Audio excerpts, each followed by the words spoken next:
to individual veterans and firefighters in need nationwide. Check out neverforgottenapparel.com, use promo code DOC, and get 15% off your purchase. That's neverforgottenapparel.com. The Conservative Cartel. We're being invaded. I don't doubt that some liberal left groups got some money behind this. I can't come out here and claim it is, but I've got a pretty good idea of what actually is going on this deal. I wouldn't doubt if Soros was behind it or some of his money. But here's the thing that I think is interesting. As I covered that story, I'm thinking to myself, you know, why? Because I don't believe this is coordinated with the left.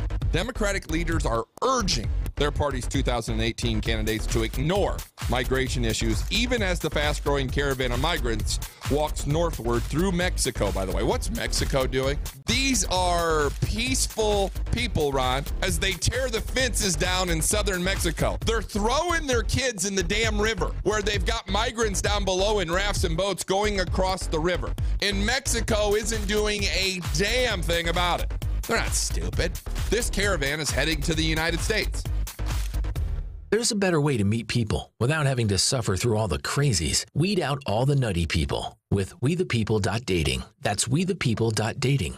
It's easy to find a liberty-minded match, and it takes less than a minute to create a free account and begin browsing through over 11 million monthly subscribers. Look, we all know the success of a relationship hinges on the core shared values of a couple. So check out wethepeople.dating. Sign up and start dating today. wethepeople.dating. Life, liberty, and the pursuit of a partner. Adjust your mojo now. Thank you.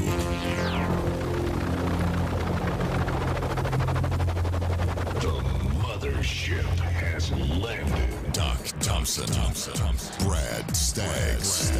The mighty Mojo 5-0. So it's really like an NFL contest. It's a sporting event. Yep, it has become a sporting event right before our eyes. So it's like the like a questionable play, like a penalty call. Yeah, penalty call. So you're out there, and then and one that's disputed, where you go every angle after every angle. I don't know, Doc. It looks like in that frame, you'll see his knee is down right there, just about hits the turf. But is his hand around the ball? That's the question. Let's go to the other angle, the one from the back of the end zone. And this one, it doesn't look like his knee is down. It's tough to see because you can see that one blade of grass reaching up to touch his knee pad there. So we're going to have to find out if the official decides if that blade of grass constitutes the ground or if, in fact, he has to touch more than one blade of grass. We, of course, talking about Jim Acosta. Did he hit her or did he not hit her? Was she accosted? Was she accosted? It's become a verb now, apparently. So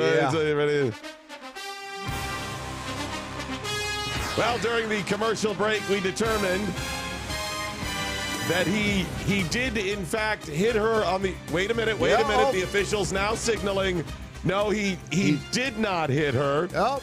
But that's a reversal of the original yes, it is. Play on the field, the call on the field, which apparently then would have to... They must be looking at a different tape up in the booth there. Wait a minute. Now the other official is signaling, no, that he didn't accost her, and the other one... Wait. The umpire is saying, yes, he did. Wait a minute. One of the worst examples of officiating I think I've ever seen in the game. It's just, it's as plain as the nose on your face right there. Now the one ump is flipping the bird to the other ump and hitting him. Wow, this is turning into a melee. Now the fans are pouring onto the field and getting into the action as well. This is the craziest thing I think I've ever seen, and it's all brought to you by Budweiser. Budweiser, the king of beers. When you're going to brawl, do it with the Bud. Man, that's really what this is like. It's so stupid. Yep. Folks, politics is not supposed to be a spectator sport, and this is one of the things that we have been missing. It is wonderful that so many people over the last decade or two have become so concerned, interested, and engaged in their governments. This is a very good thing. But this is what you get. Well, I never expected this. I mean, I would have argued and probably did for years that it's a good thing when people are involved. I mean, we must have engagement in our government in order to get good results. Sure. You know? But you've got to be informed, first of all. It's not just, I'm going to casually roll on up in here and say, well, I think we ought to do it this way. How about some information? Look, Taylor Swift said, do your research. I mean, what do you want from Okay. her? I mean, that's a good thing, engagement. But when it becomes a spectator sport, when this is what it is, it's not you educating yourself and being involved and informed so you can make good choices. I think what's happened is over the decades with things like the civil rights movement, the 60s, the sit-ins and all of this stuff, people realize that they can be involved to take. You're not necessarily representing, and quite often you do not represent the will of the rest of the people. Often you are a small minority, and I don't mean a minority in the sense that you are a different race. I mean a smaller group of people. You are saying, we are going to roll on up here and be such pains in the asses to everybody else. Yeah. We are going to be such crybabies. We're going to whine and bitch and disrupt everything else until we get our way. And you know what? Some of those times, those people were on the right and moral side. Right meaning the logical, the proper way governments ought to operate. Sometimes they were on the moral side of things. It doesn't mean they were necessarily right. Quite often, you're not on the right side of things. And here's what's happening right now in Washington, D.C. and around the globe, specifically with Jim Acosta and the president, but in many other ways as well. People are not actually informed, logical, being reasonable. Instead, you're backing your team in a spectator sport. Yes. You might as well be in D.C. with the big foam fingers. Woo! Number one, Acosta. Woo! Yeah. Did you see that? He gave that bitch a smackdown. Yeah. Woo! Acosta. Yep. Oh, yeah. Oh, I'm in it for Trump. Trump. That's right. Trump. Woo! The big beer hat with the cans down, the Trump shirts or whatever. Folks, this is what it is. It's a damn sporting event. That's not what's supposed to happen. And some of that is our fault for allowing this to happen and this being our culture, and some of it from the civil resistance over the years, the peaceful protests. It's turning into the Christians and the Lions. I mean, how far are we from that? I'm voting for the meteor. Uh-huh. That's what I'm hoping for now. Well, this is not it. It's asinine. It's ridiculous. And I'm calling out people on the right as well for this.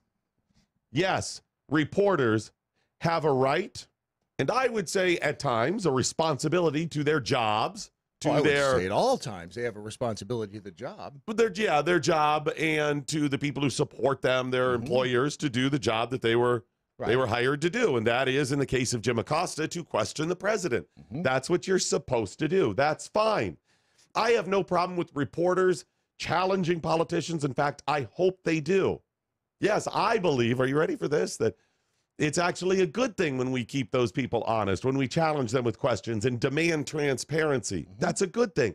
And going out and protest and expressing yourself is fine, as long as you understand what's really going on, and it's not simply you supporting the Redskins or the Cowboys, the Steelers or the Browns. Nobody's supporting the Browns at this point. That's a silly analogy. Right, I know, right? That was a stupid one. Edit that one out. Yeah. As long as you understand what it is, it's not a game. This is serious. And if you're automatically siding up with whoever it is that is on your side of it, you are failing this thing. You have failed miserably. Yes, reporters have a responsibility, a right, a duty, whatever you want to call it, to challenge the president and question him and everybody else that we have in office. They are answerable to us. And if anybody else on the right this morning, any other damn show out there that you hear that is automatically, instinctively, just going to defend the president, they are wrong in this. However, Jim Acosta is also a whiny little self-promoting bitch who acted inappropriately. Yeah. He technically assaulted that girl. He did. She's an intern at the White House. I don't know how old she is, but he hit her. Doesn't matter how old she is. No, it was she started it. She assaulted him first. No, she was reaching for the microphone, as it is her job to do. And she was directed to do so, possibly specifically by the president. I mean, we don't know what the rules are when she's supposed to, but you could see he was like, you're done, hand the microphone over, and that's fine. Her job is to take the microphone from one reporter and hand it to another. And she was directly or indirectly told to do so. Okay. Jim Acosta is a self-promoting, whiny little bitch. Jim, that's what I'm calling you. You have a problem with it. Join us on this broadcast. And if you can explain yourself, I will apologize here everywhere else you want. I will apologize in a box with a fox, on a train in the rain. I will absolutely do that. But you have been silent. You will not actually be challenged by anybody. Instead, you just run back to the other little whiny bitches at CNN as well, and you go, oh my gosh, the president's now banned me for the White House. And they go, this is outrageous, it's reprehensible, and they puff their chests up like they are in the moral high ground here, and they absolutely are not. You are simply self-promoting. I can prove it to you. I think I have a track record of not doing the tit for tat because I don't believe two wrongs make a right. But this is one of those cases where it's absolutely applicable. If any reporter had challenged Obama or George W. Bush or Clinton or Bush or Reagan or Carter, just keep going back, the way that Jim Acosta challenged the president, they would be ostracized. The rest of the media would have stood against them. But now the rest of the media is, again, on the other team. They're still simply rooting for the Redskins. That's all they're doing while somebody, and I don't mean Elizabeth Warren. That's probably a bad analogy. Yeah. They're simply rooting for their team, and they know it will play well. Jim Acosta, it's not your job to debate the president in that setting. This has been the protocol. Now, if you want to change the protocol, that's fine. That's a different argument. But the protocol is, in a press conference with the president in that setting, the president calls on people. They ask the president questions. Often they will ask the president, or it's not uncommon for a follow-up. Right. It's at the president's discretion. Wrong or right, that's not that I simply love me some Trump. This is the protocol. Look at the protocol for the last media years, however long the media has been there, and we've had press conferences. This is the protocol. President stands up there. Yes, I'll go to Brad. Brad, you have a question there? Yes, I do, Mr. President. I'd just like to get your reaction to the migrant caravan. I think it's simply fake. It's AstroTurf, and Well, if it is how can real, you say that it's fake, Mr. President? I mean, we've seen the caravan come across the border. yes, I know, and I was getting ready to answer your question there that it's fake, and we have to protect our shores. That's what I think. And then we'll go to another question with. Well, just one more follow-up. One more follow-up. Yeah, so you've already had a follow-up. Well, can I have one more follow-up to the follow-up? See, and this is the problem. President calls on people. They ask a question sometimes. Often they'll get a follow-up question, and then you move on. It is rare that the president says, I'm just going to call in one reporter and allow them to ask me 16 questions. Right. And those questions, when they ask them, are not a debate rebut where you offer opinion, which is what Jim Acosta does. It's not even proper debate form, because proper debate form is you're going to get a minute, then you'll get a minute, I'll get 2 minutes to rebut, then you get whatever it is. But there is an official statement and then a rebut from the competitor or the opponent, right? Yeah. That's not what it is. In a civilized world. Society. Jim Acosta isn't even proper debate rules that most people understand. He simply what about, but that's not true. You got this, and how about that? And you're saying, so, Jim, if you want to go against decades and decades of protocol, that is fine. Then promote that. Work toward that as part of the White House press corps. That's fine. CNN, if that's what you want as well, then let's change the rules. But know this. Those new rules come with your sacred cows getting the same treatment. Obama couldn't handle any challenge to what he said. Imagine if I stood there and debated him. That would have not gone well. Not gone well, and what would have been the instant claim? Why would they say that I debated him? There it is. And they would have pointed out, that's never happened before. You're not giving him the proper respect as president because black. That's what they would have said. Jim Acosta is doing this for Jim Acosta. It's not for the people's. It's not even for his job, per se. It's for his hurt little busted ass ego from a year plus ago when the president called him out and called CNN fake news. So I'm going to play a little clip for you here. And then, by the way, the update is Jim Acosta has had his credentials revoked by the White House, as they should have. Not because I'm a Trump fan, not because I'm missing the other side. As I said, it is good for the press to call out the president and anybody else elected. Of course. CNN can send anybody else they want who's not being a dick. This isn't, and this isn't even, by the way, a matter of civility now. Based on what happened yesterday, the Secret Service, regardless of what the president's initial reaction is, I mean, he has the final say. The Secret Service should have been leading with Jim Acosta needs to go now. Yeah. Because he is a security threat. Well, that's ridiculous. He's a reporter for a major news network. He's not going to get up there. I'm going to dispute you on that. Is CNN a major news network now based on the ratings? I gotta call foul on that. And by the way, in the future, if I refer them to a mainstream media, they're not. They're not mainstream. They're extremist. They're not a major news network. News network. Okay, news network. Yes. Yeah, I guess so. Yeah. Major news. Well, yeah.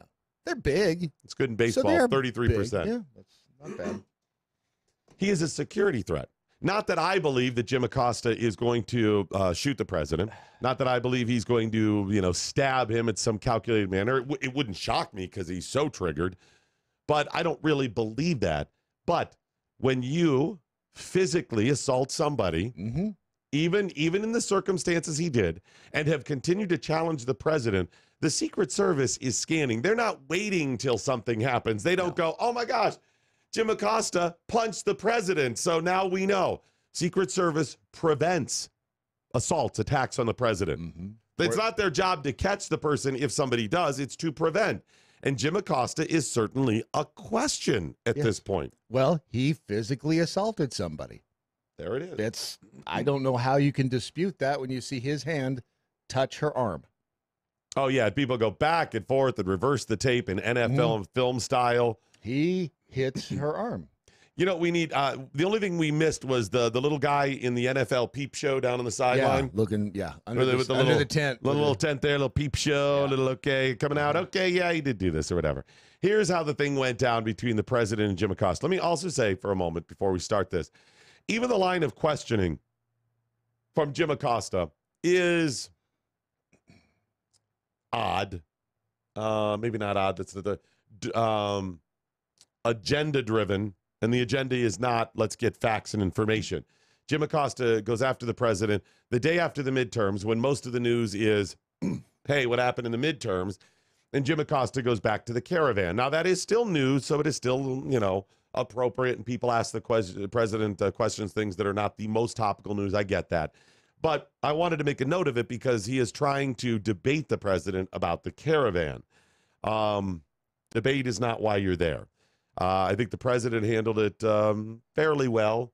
I would have stopped at that point when he kind of turned to walk away. And you could see he was looking at somebody in the back, whether it was the Secret Service, you're going to take care of this or what? Yes, right.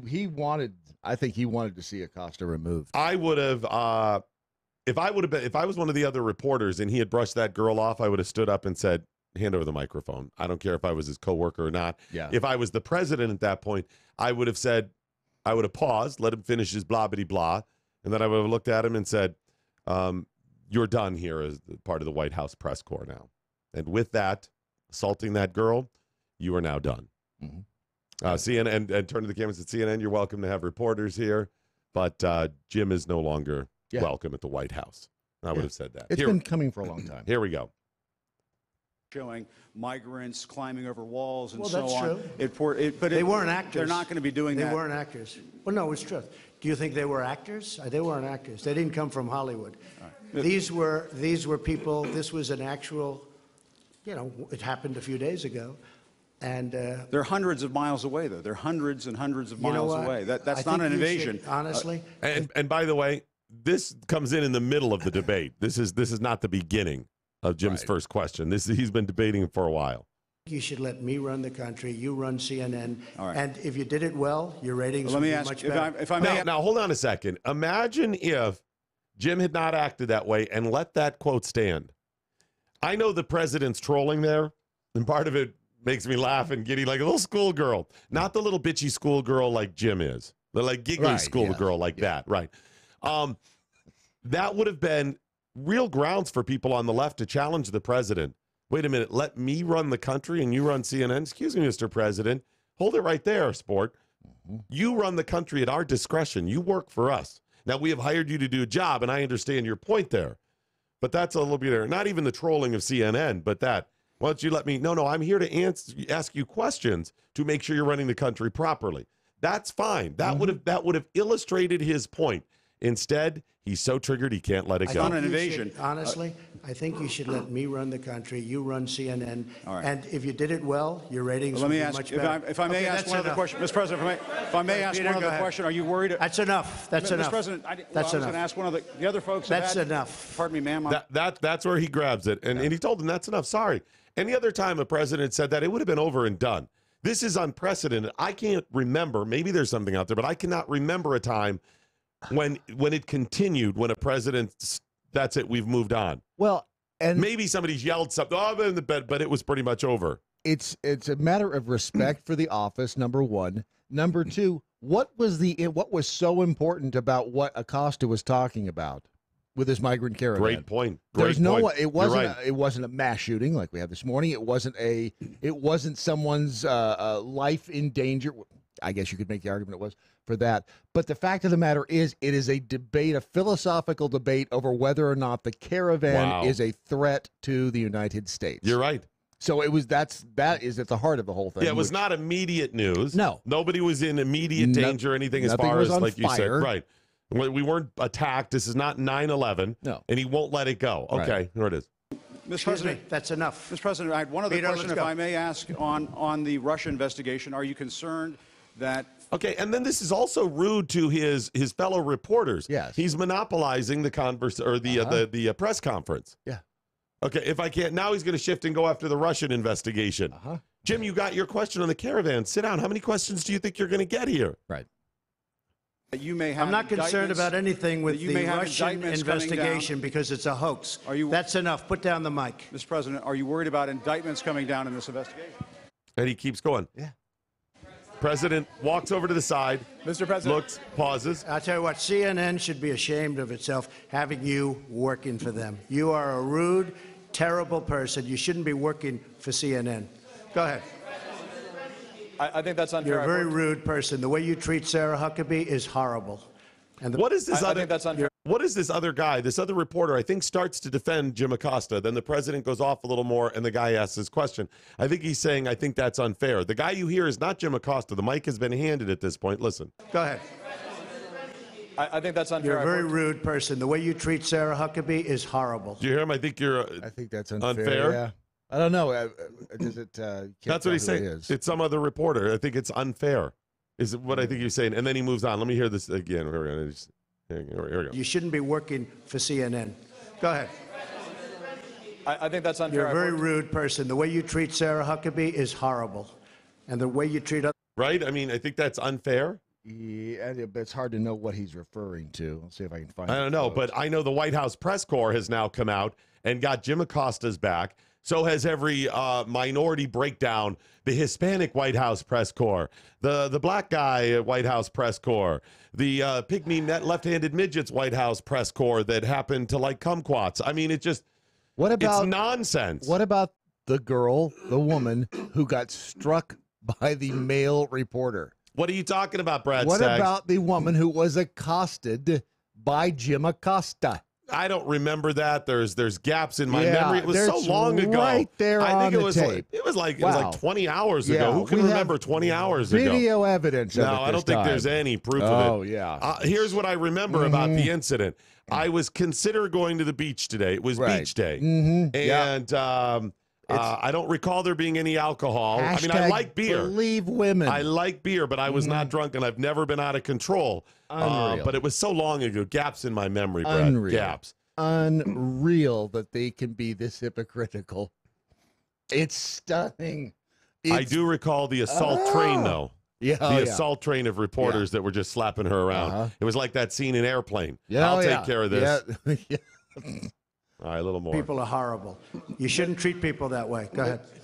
Go ahead, Peter. Go ahead. In Jim's defense, I've traveled with him and watched him. He's a diligent reporter who busts his Well, I'm butt not a like big the rest fan of of us. yours either, so I understand. to be honest. So let me ask you a question, if I can. You repeatedly said you aren't the best. Mr. President, you repeatedly over the course of the... just sit down, please. And there's Jim now arguing Well, more. when you report fake news, when you report fake news, which CNN does a lot, you are the enemy of the people. Go ahead. Mr. President, over the course... Wow. So who was the Peter he was talking to? I think that's that was the other gentleman. That was the other. Up. I didn't realize the first clip I had seen only had it up to that point, and then I just found this other one where he continued. Was it Peter Alexander? I think big tall guy. Yeah, that's Peter Alexander from NBC. Then NBC or ABC? NBC. Okay. Yeah. So yeah, Peter Alexander comes across as being full of himself too. But if you believe in all of the things you are claiming to believe in on either side of this, you are and only defending one side or arguing one point, you're missing something. People on the right talk about civility and how dare you challenge the president, but they challenged Obama at times, not to this level. Mm-hmm. And you have no problem with transparency in government. So a reporter saying something, but people on the left keep talking about civility and hate and all of this, right? Yeah. And hashtag me too. Yet you violated all of that. Yeah. They whatever is convenient for their narrative, that's the way they go. It's the hypocrisy is stunning. Not surprising, but stunning. And Jim, what you did also was take the spotlight off of Jeff Sessions and the elections. Guess what, Jim? You just helped out Mr. Trump. I don't think you meant to, but you just helped change the narrative. Congratulations. Life, liberty, and the pursuit of Mojo. Mojo 50.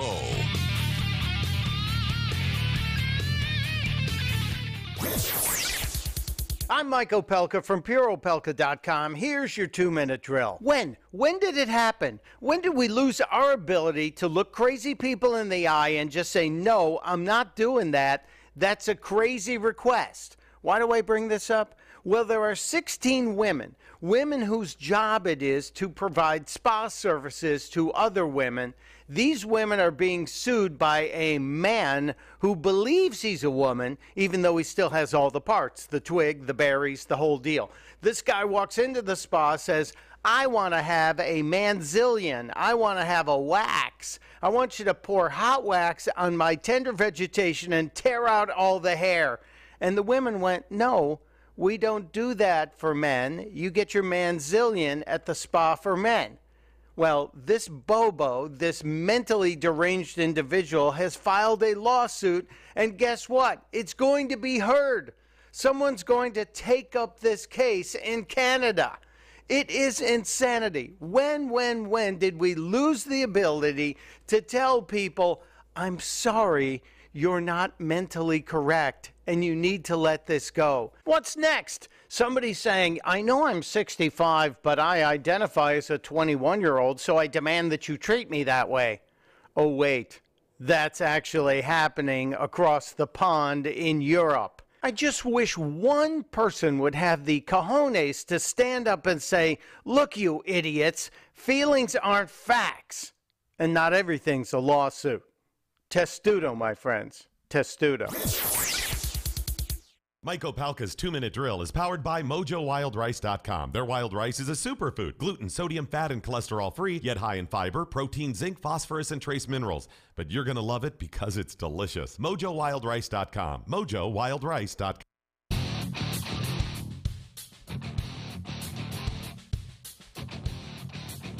All right, we do have an update from Jim Acosta now. Good. He last night joined Anderson Cooper and explained what happened when he had his credentials revoked. Because, by the way, we were traveling yesterday back from D.C., and the flight got delayed, and then the flight got delayed again. And while we were sitting at BWI, then we realized the flight was delayed again. And then as we were getting ready the flight got delayed. Yeah. American Air. I mean, I don't want to mention any airline, so I just won't say who it was. Don't say who it is. Yeah, that would be bad, but... No, I mean, it wasn't their fault per se. This was mechanical. Yes, it was. Was it? Okay, No, maybe it was. It was mechanical. So we sat there and we kept seeing the news. We're in the airport and watching on our phones and that and seeing, okay, we saw what happened at the press conference. And then I said right then, I'm like, the president should have just stopped and said, you're done. They should have removed him from the room. I mean, I think that's perfectly acceptable. Jim Acosta, like I said, should have just taken the president at what he said, because that would have been damning enough for his side. And I say his side, I mean Democrats, because Jim clearly is. Yes. Then later on, we got the news that, yes, he had his credentials revoked. It was like a little happy ending to the airplane ride. Because as we were getting it's off... an interesting way of looking at it, Brad Stagg. So after he had him revoked, he went back to CNN HQ, spoke with Anderson Cooper, and explained how this all went down. Sorry for the confusion saying went down with Anderson Cooper, but sorry, here we go. President questions at the news conference this afternoon. Jim joins us now. So take us through what's going on. Yeah, I went back to the White House actually to do a live shot for your program just before 8 o'clock. And when I arrived at the gate, the Secret Service came out and informed me that my press credentials were being, I guess, revoked temporarily, suspended. And the Secret Service officer came over to me and asked me to hand over my credential. And I did. And I told him, I said, listen, I know you're a professional. You're just doing your job. And thanks for your service. And handed him my... Wow, what a swell guy. Oh, yeah. Yeah, you know, that Jim Acosta, he's an upstanding citizen. I just don't understand. I mean, listen to him. He's reasonable. He respects the Secret Service. Why does that matter? You're crafting an image with this. I mean, was anybody saying, Jim, you're accused of mouthing off to the Secret? No. All you had to do was say that they said they wanted him, and that was it, and I moved on. He purposely told that because Jim is crafting an image. Reporters are not supposed to craft images. They're supposed to give you facts and details that are pertinent. Why didn't Jim go into what he had for dinner just before returning? Yeah, because that wouldn't have been germane to the story. Exactly. I mean, would it have been a fact if he had said there were 14 Secret Service agents there? It was exactly 9:05 p.m. There was a blue car parked across the street. There was 3 sparrows in the tree. Oh, yes, all that may be true, but it's not. Has nothing to do germane to the story. It doesn't to do what's going on. Yeah. Nor does how you reacted in such detail to them saying, I went there, they informed me the credentials were revoked, and I left. I mean, that's it.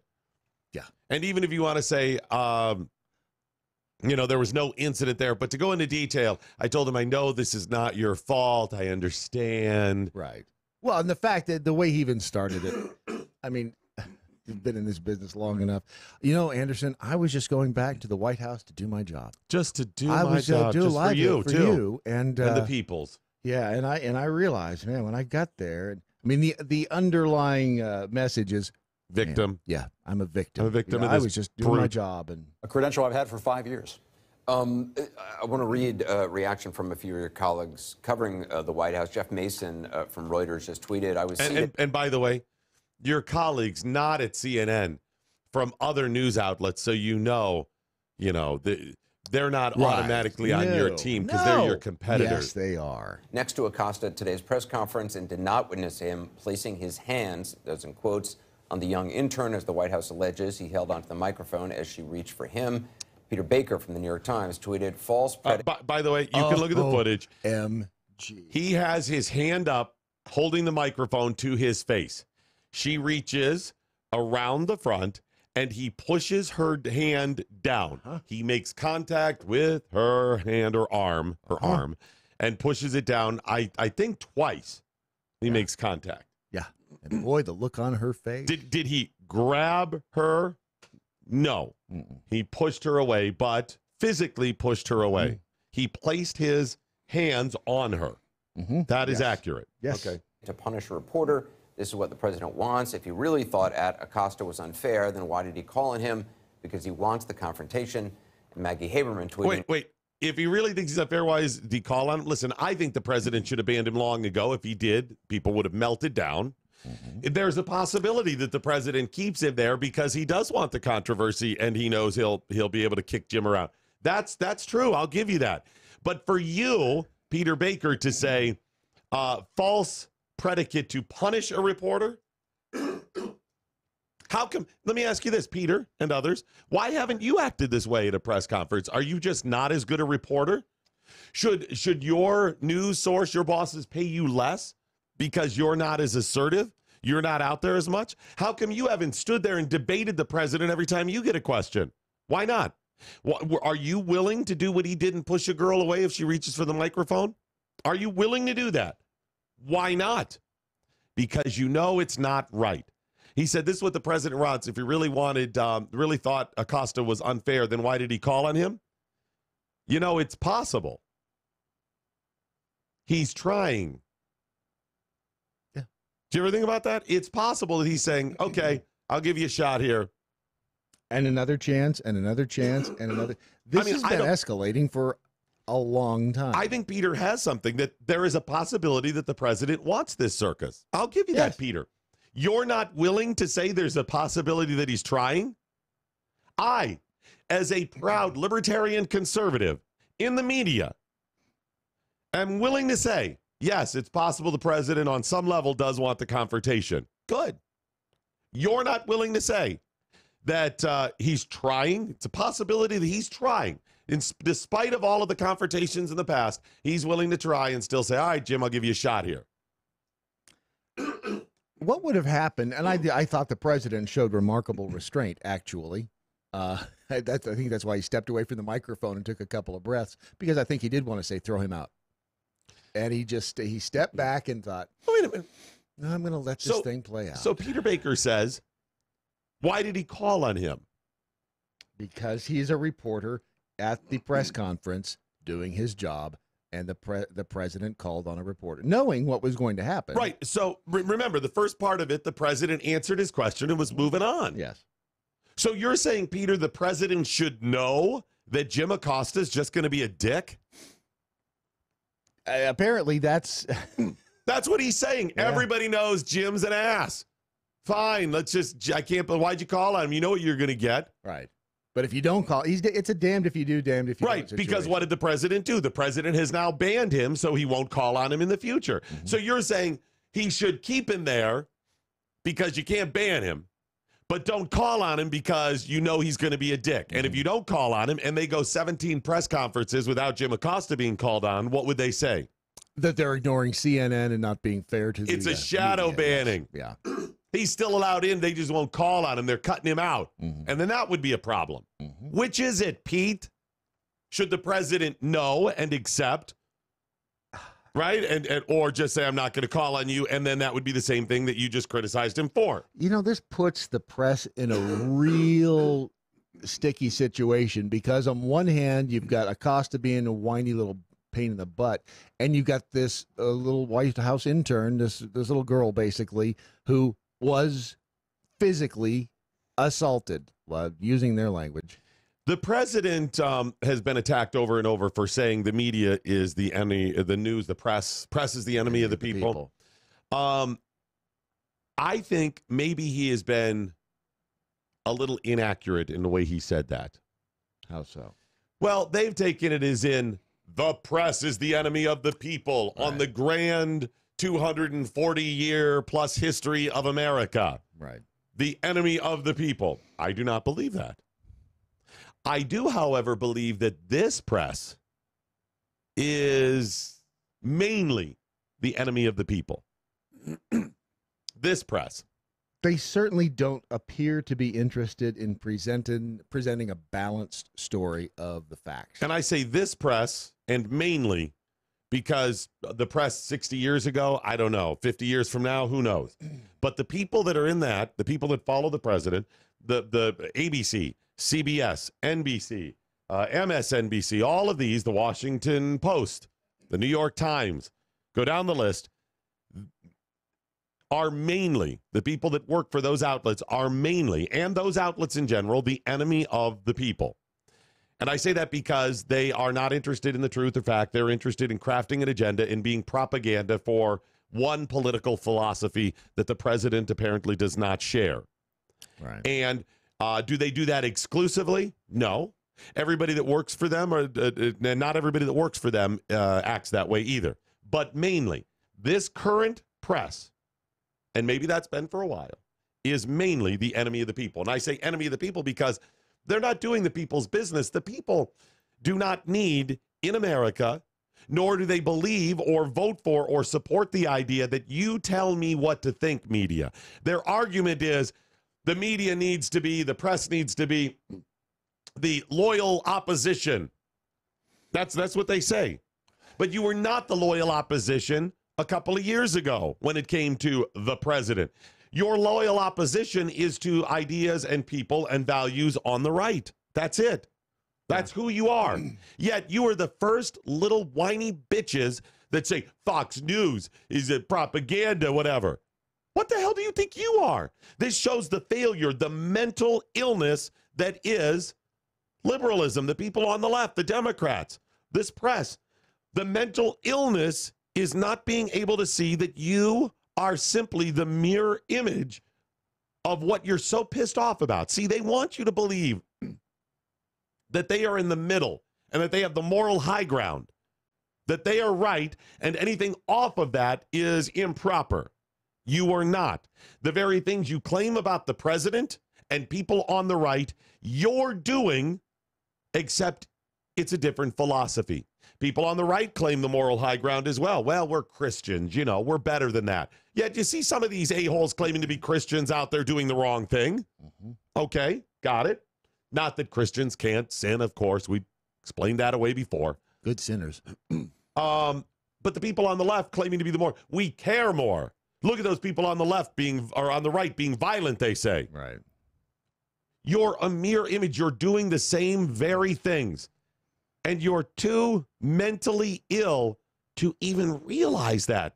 Is there no nobility? Is there nobody out there on the left? Certainly in the press, is there not one that will stand up and say, we are doing this wrong, and call out the Acostas? It wouldn't take very much. This is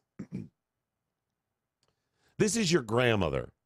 This is your father. This is your mom or a big brother or a friend who says, Carl, what are you doing? I'm trying to remember the incident. There was something I was bitching about when I was, imagine this, me bitching when I was like 8. No. 8, 9, 10. I don't even remember what it was. But I was like moralizing about something.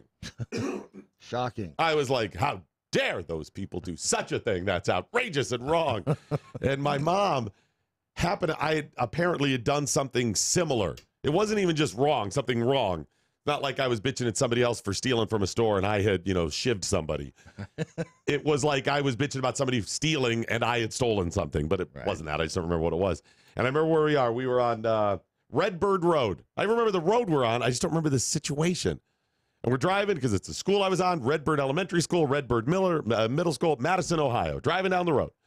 And I was like, how dare they with such a blah, blah. And she was like, you mean like what you did Tuesday?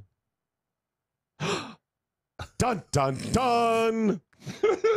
I was like, was it a moment of self-actualization? It was. At 8 years old, she was like, you mean what you did Tuesday? Yeah. Oh, we don't have it plugged in. Yeah. Sorry. Yeah. And I was like, oh my gosh, let's just end this conversation. You mean what you did Tuesday? That conversation ended there. I didn't debate it. I got it at even 8. I was like, ooh. Damn it, you got me on that one. I'm going to have to rethink this thing. And here you are today. I honestly, I think that shaped all kinds of things about hypocrisy and being consistent. It's like, yes, we all are. Here's the dirty little secret. We're all hypocrites on some level. We are human beings and we sin and we're failures and we commit all kinds of improper acts all the time. It's what we do. You're supposed to try not to. You're supposed to admit when you do and try to move on, being a better person the next day. And the horrible part is knowing that you will likely fail. Right. That's a difficult thing to live with. That's difficult for humans to grasp. But not being a hypocrite should be, something that we think about all the time. And it's just lost. I don't think most people get it. Or they're not able to admit it about themselves. Well, maybe that happens. Maybe they don't want to be a hypocrite and they don't like the. It happens when they really, you hit the nail on the head. They believe they have the moral high ground. So, in believing that, anything that anybody else does that comes in conflict with what they are doing is wrong. Well, it's different because. Yeah. It's different because. How about this? How about not defending it? And bringing up those other incidents again. Well, when Bush did it. Well, when Carter did it. Well, when Right. How about just bringing those up as separate and not using it as if to say two wrongs do make a right? That's silly. Remember back in this, well, I don't really remember. I just remember going back and watching the stories, but the press would protect the president from his affairs when Kennedy and Marilyn Monroe were doing the dirty. I mean, the reporters didn't talk about it. It was a unspoken rule. You just let it go. Yeah, where were you then? Yeah. Do you think that was okay, Acosta? Where were you with Obama? Mm-hmm. That's the reason I said I don't use the two wrongs making a right. I try to use that to do, two wrongs do make a right argument. No, I'm just saying you're being a hypocrite about this thing. I called out Obama when he was wrong. I called out Trump when he's wrong in this thing. Listen to what Anderson Cooper said when he was continuing to share other colleagues of Jim Acosta and what they said. And listen to the defense from this one female reporter. Listen. Maggie Haberman tweeting Acosta, who the White House is alleging, quote, placed his hands on the young intern, said, quote, "Pardon me, ma'am," as he tried to ask his question. See, it was okay because he said, pardon me, ma'am. So what I want you to remember, folks, here's what we've learned today. It's okay if this afternoon you go out and just rape a woman on the sidewalk as long as you say, pardon me, man, as you just try to rape. Mm-hmm. And maybe rape is a strong word. Maybe you just tap her on the butt. No, I like rape. Okay. I mean, rape, get all rapey with it. Yeah. But as long as you say, pardon me, ma'am. Now, it could just be a sexual assault, Brad. You could just say, hey, when I grab your breasticle, I was justified because I said, pardon me, ma'am. Yeah. Okay, Doc, you're being ridiculous. It was incidental. He didn't mean it that way. Okay, I'll give you that. Tell you what, as long as I have incidental contact and say, pardon me, it's okay. Would you accept that on the subway today? If he had if Jim Acosta, when that happened, had said, I'm so sorry. I'm so sorry. I didn't mean to. I apologize. Here's the microphone. Right. But see, she's justifying it because Maggie, who I believe works for the New York Times, was simply wanting Acosta to act that way and didn't think the girl was justified in reaching for the microphone. She was saying Jim Acosta was justified in not handing over the microphone. It's the girl's fault, Maggie Haberman is suggesting, because she dared to do her job. Right. And it's okay because Jim Acosta said, pardon me, ma'am. Well, hashtag me too, Maggie. She's an extension of the president, just like they have torn into Sarah Sanders. And that's how they justify. Any woman who is any part of the president's team might as well be a man. The statement reads, the White House announced tonight that it has revoked the press pass of CNN chief White House correspondent Jim Acosta. It was done in retaliation for his challenging questions at today's press conference. Retaliation, not reaction. So had Jim Acosta walked into the press corps, or the press room, walked up to the president and slugged him, would see, and they said, whoa, you know what, Jim, we're not going to press charges. We're just going to revoke your credentials and walk away. Would CNN have said they just did this in retaliation for him punching the president? Yeah, yes, I can see them doing that. CNN, the media, who's supposed to understand what words mean. Yeah. I'll give you a reaction, absolutely. But when you say retaliation, it's suggesting it wasn't justified. And I welcome the president of CNN, that Zucker dude, Jim Acosta, anybody else to sit down and debate this. And they will not. And here's what makes me kind of sad about it. 30 years ago, I called Jeff Zucker. Nice guy. What'd you call him? I called him for some help, and he actually gave me some help, gave me some career advice. Nice guy, very nice guy. Mm-hmm.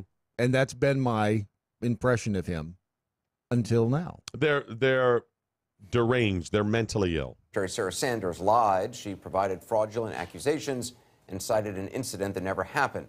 This unprecedented decision is a threat to our democracy, and the country deserves better. Jim Acosta has our full support. CNN, I don't know how many times people have to tell you this. I think you're doing it purposely now. It is not a threat to our democracy because we do not have a democracy. We have a representative republic. If you're talking not as a system of government, but a philosophy, the philosophy of democracy where people have a voice and that broader, fine. But I would think you would want to be a little more careful with your words. Wouldn't you challenge the president and others if they were suggesting we were a democracy? Wow, we are so arguing over whether or not the sky is blue. Exactly. Here's a touch more. Anything else you want to add?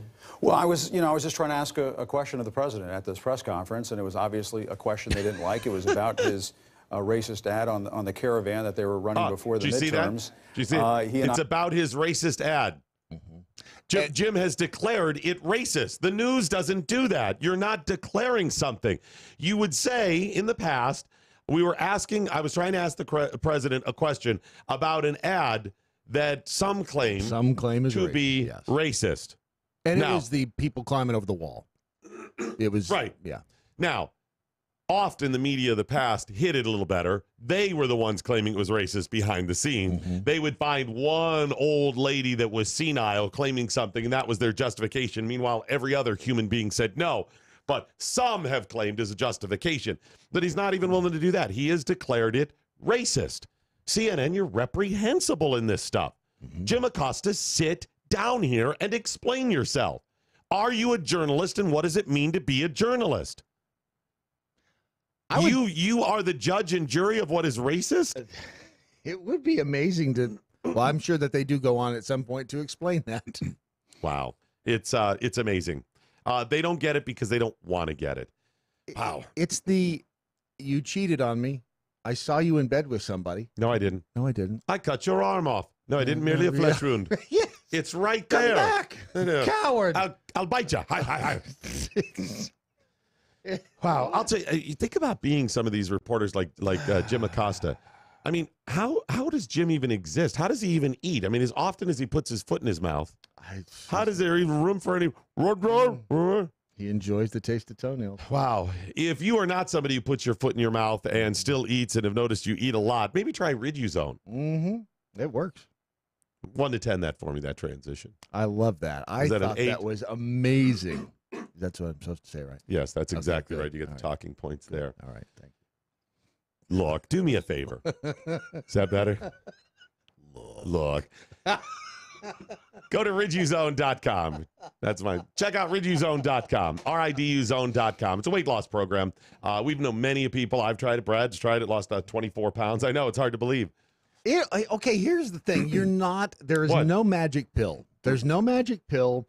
There is nothing that is going to allow you to lose weight unless you take in fewer calories than what you expend. It's a pretty simple formula. That's all it is. It's the amount of calories burned versus the amount you've taken in. That's all it is. And with all of this, there's new research. I heard it on the news the other day about the fact that exercise doesn't even do you as much good as you thought it did. So you're working your butt off in the gym. You go, why can't I lose weight? Because it's not about the work. It's about the intake. If you can reduce the intake of bad calories that you put in your body, you will lose weight. Think about this. You can, in a couple of bites, consume hundreds of calories. Seriously, a couple of cookies, boom, you eat a Danish or something, you're like, hey, congratulations, that's 600 calories. Go to try to burn off 600 calories. You've got to really work hard for about an hour. So in seconds, you can consume something that is hundreds of calories, but you've got to work for hours to burn that stuff off, thousands of calories. Yes. I realized that when I first started trying to lose weight as I started getting a little older and packing on the pounds. Then I'm like, hey, I've been on this treadmill for an hour and a half. Congratulations, you burned 1,000 calories. Yeah. Yes, but I just had a bag of cookies worth 4,000 calories. Well, you're the dumbass then. Yeah. So there's no magic pill, unfortunately. But there are some things you can do to help yourself. Of course, you've still got to be active, right? Eat healthy and whatever. But Riduzone's going to curb your appetite because it's going to make you feel fuller. Naturally, it's not some weird big pharma pill. Hey, this is some derivative or something that's also going to have these weird side effects, give you leaking navel syndrome or something. I hate that, too. It's all really over bad. your You shirt. keep changing your shirt all the time. Your tie sucks it up, and then too. sometimes it's a tainted color. It's really nasty. Not good. No. This is natural. Makes you feel fuller and boosts your metabolism so you burn more while giving you the desire to eat less. It's both sides of the equation that Brad and I just explained. It helps. Try it today. Riduzone.com. RIDU zone.com. Try it today. Kathy in the Berg tweeted, Acosta is a 2-year-old throwing a temper tantrum because somebody wanted to play with a toy he had in front of him. Yeah, you're right. I'm going to give you that. Microphone was a toy. Okay, it was a temper tantrum. That's all it was. No, I'm frustrated because we are not going to make any headway. This is going to be us being spectator sport on this crap as well, just once removed, unless people like Jim Acosta and others are held accountable for their comments. The claim of racism with that ad, the challenging the president, and not just him, the president as well. Think about it. They want the president to be held accountable. They don't want to be held accountable.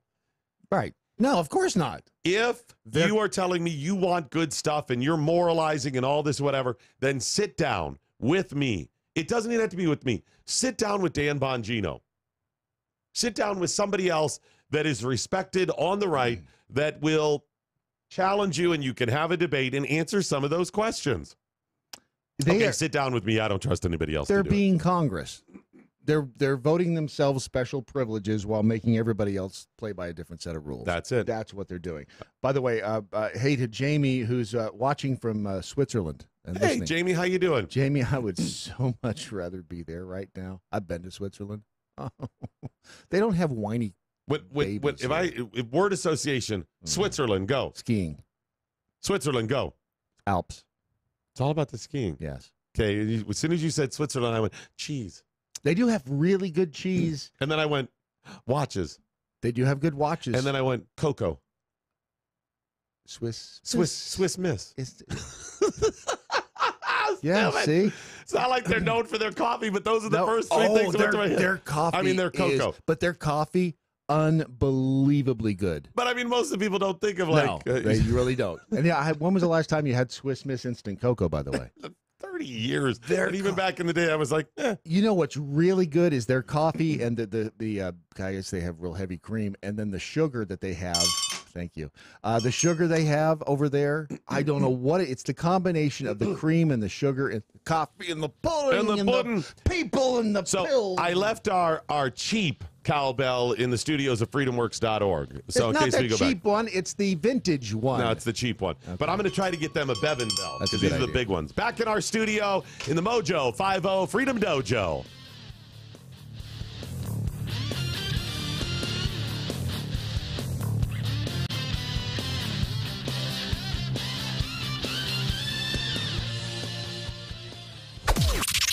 This is the seditious, rabble-rousing, liberty-loving, home of fun, entertaining, and compelling talk. Mojo 50. Breaking news this hour from townhall.com. I'm Rich Thomason. There has been a deadly mass shooting in the Los Angeles area. 11 people shot and killed in a bar about 40 miles northwest of L.A. The Borderline Bar and Grill in Ventura County was packed with college students when the gunfire erupted shortly after 11 local time last night. Police now holding a news conference in Thousand Oaks. That's where the shooting occurred. And again, they're telling us that 11 people were killed, and the fatalities do not include the gunman. He was fatally shot as well. Among those killed, a sheriff's deputy who was among the first responders. Again, this happened at a country and western bar in Thousand Oaks in the Los Angeles area. It happened during a college night event at the bar. Police say the bar was packed at the time the gunman opened fire. So far, the gunman has not been identified, and at this early stage, there's nothing about a motive. The White House suspending the press pass of a CNN correspondent after tempers flared during a White House news conference. After a combative exchange between President Trump and Jim Acosta, the White House announced it was revoking the CNN reporter's access to the White House. Press Secretary Sarah Sanders said it was absolutely unacceptable for Acosta to place his hands on the intern who reached for his microphone. The White House even released a video showing Acosta pushing the young woman's arm away so he could keep asking questions. Acosta tweeted that it's a lie that he put his hands on the aide. Greg Clugston, Washington. Fresh questions about the future of the special counsel's Russia investigation now that President Trump has named a new acting attorney general. After requesting and receiving the resignation of Jeff Sessions, the president named Matthew Whitaker as the acting AG. Wall Street Dow futures down 88 points. More on these stories at townhall.com. Dating today with all the crazies out there has to be nuts. Yes, it really would. Wouldn't it be nice if there was a place you could go to find people who think Like you do? Like me, like libertarians and conservatives? Right? There is WeThePeople.dating. Amazing. What a genius idea. This is a site that you can go to if you're single and you are looking for somebody who you know you're going to think the same way, as for from a political freedom standpoint. If you want to date the right person for you, you'll find them in one place. WeThePeople.dating. Take the pain out of ordering your diabetic testing supplies with Diathrive. Diathrive ships the testing supplies you need directly to you when you need them. Best of all, with plans starting as low as $8 a month, Diathrive is probably going to cost you less than what you're paying today. Diathrive is so convinced that you'll love their service, they're offering your first month of supplies free. Simply type the code DOC, D-O-C, at checkout. Diathrive.com. That's D-I-A, thrive.com. This is David Barton with another moment from America's history. In the case Lee versus Wiseman, the Supreme Court ruled that for an adult to mention the word God at a public graduation constituted both psychological and religious coercion against the students. Yet consider the actions of William Samuel Johnson, a signer of the Constitution and one of America's leading educators who served as the first president of Columbia College. At his graduation exercises, William Samuel Johnson declared to the students, "You this day have received a public education, the purpose whereof hath been to qualify you better to serve your Creator and your country. Your first great duties, you are sensible, are those you owe to heaven, to your Creator and Redeemer." Founding Father William Samuel Johnson believed that a public graduation was an appropriate setting to remind students of the duties which they owed God. For more information on God's hand in American history, contact Wall Builders at 1-800-8-REBUILD.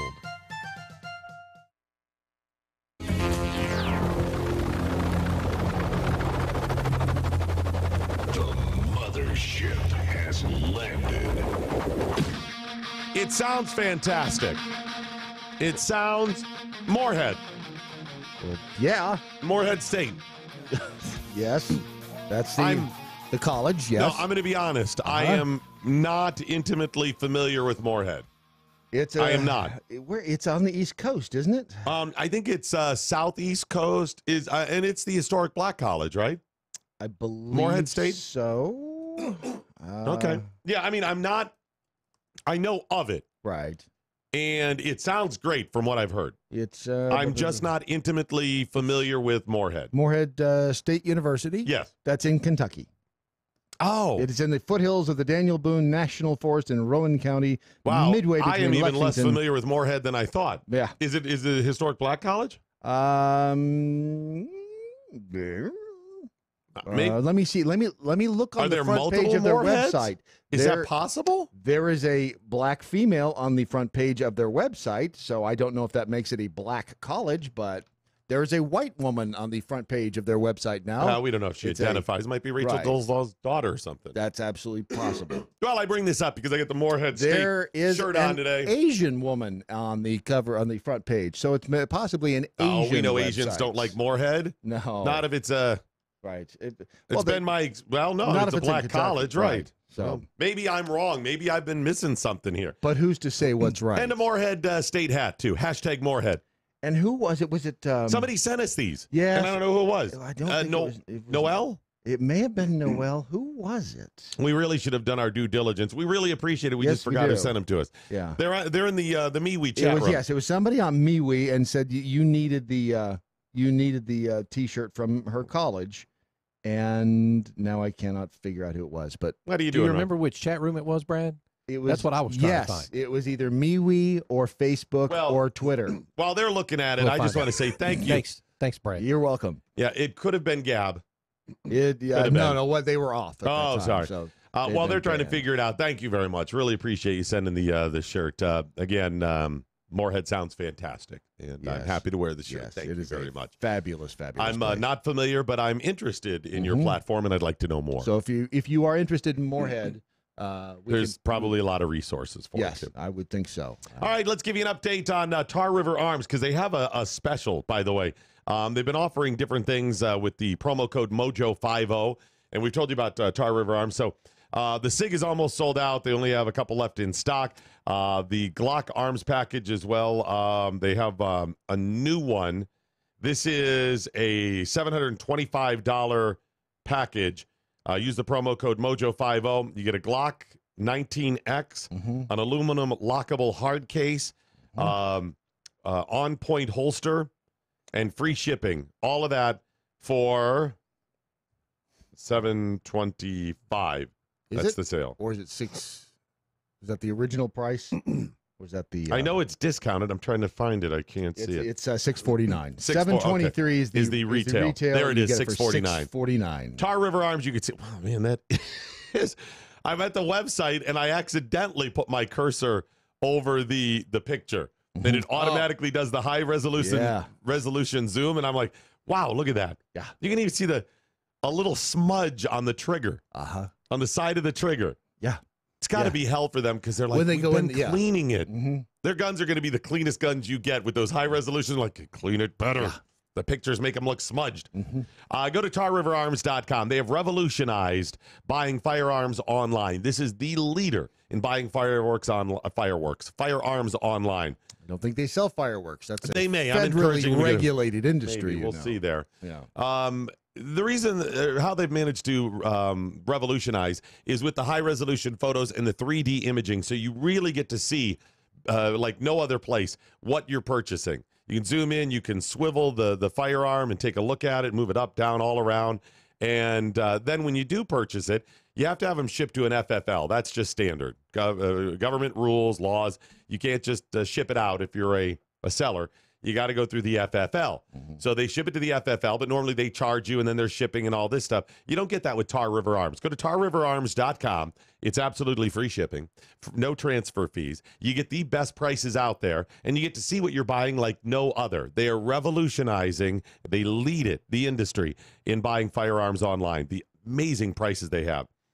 Wow, that's really good. I was just looking at a couple of other gun prices. Well, let me look at the shotguns here. So if you have a gun that you've had your eye on anywhere else, and you've gone to a range locally where you are, you've shot the gun, you know which model you like, go to Tar River Arms and see if the price is better for you, because why not save some money? Do you like Brownings?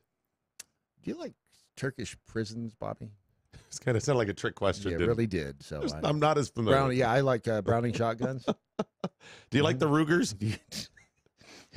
You know what a Ruger is, right? Do you like gladiator movies?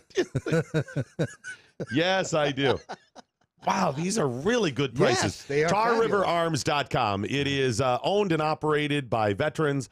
It's TarRiverArms.com. Check them out today. We've scoured news platforms and agencies around the globe for today's most profound news headlines. Presenting them now, here's Brad Staggs. And these headlines are brought to you by Tar River Arms. The latest, very latest on the incident at the bar in Southern California in Thousand Oaks. Sheriff says 13 people are dead, including the sheriff's sergeant and the gunman, after shooting inside it's in Ventura County, actually. And it was, of course, everybody's mind, as soon as you hear about that, goes to because it was a country bar, goes to the Vegas thing. This was college country night. Did the mass murderer murder himself or shoot himself, we're kill not himself? Sure if it was death by cop, if it was, if he did it himself, and they're not identifying who the shooter was at this point. It's just, man, you just never know, and it's. We'll just wait until all the facts come out. Initially they were saying there were 11 injured, and now it is confirmed 13 dead and another dozen injured. So wow. As the details come in, we'll pass them along to you. By the way, now that you know the basic details of that story, because a lot of us are finding out about this right as we are waking up this morning. It's not like we heard about it last night. If you're just finding out about it, of course, you know what to do, right? And that is? Well, if you're on the left, you've got to go. Yes, it's the immediate call. Ban guns. And if you're on the right, ask the question, was he brown or Muslim? Right. Ask that question and find out. Yes. Find out, did he yell Allah Akbar? If he did, then please, by all means, go full anti-Muslim today. Yeah. You know that. Yep. Now, if he didn't yell that, and possibly he was somebody who supported Trump, defend the right. Remember, that's what you have to do today. That's your responsibility. Yes. Absolutely. On the left, if you're just finding out about this, if you're a Democrat or whatever, you have got to concoct The most wild, outrageous conspiracy theories about the election and Russia. And what else did they say? The caravan. Got to get the caravan. Kavanaugh. Yep. You got to get that in there. And the bombs, the faux bombs. Got to get that in there. So please do your due diligence today and act in the most stereotypical manner that we've become accustomed. Yes. We have the playbook. Use it. It's time to play Who Said That? Donald Trump. No. Jim Acosta. No, very close. Nacho Senator. If Jeff Sessions is fired, there will be hell to pay. Jeff Sessions is fired. Trump. Hey, y'all. Hey, y'all. Back in 2017. Senator Marvin Cumberbatch said there's going to be hell to pay. When was this? In 2017. I do declare that there may be hell to pay now because I found my testicles since then. Yeah, well, guess what? No, he's now defending the release of Mr. Sessions. One man's hell is another man's paradise.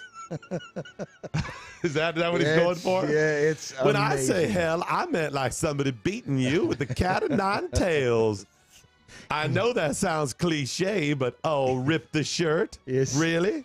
Can you? For some reason, I just picture him. That was in leather, in leather with a whip.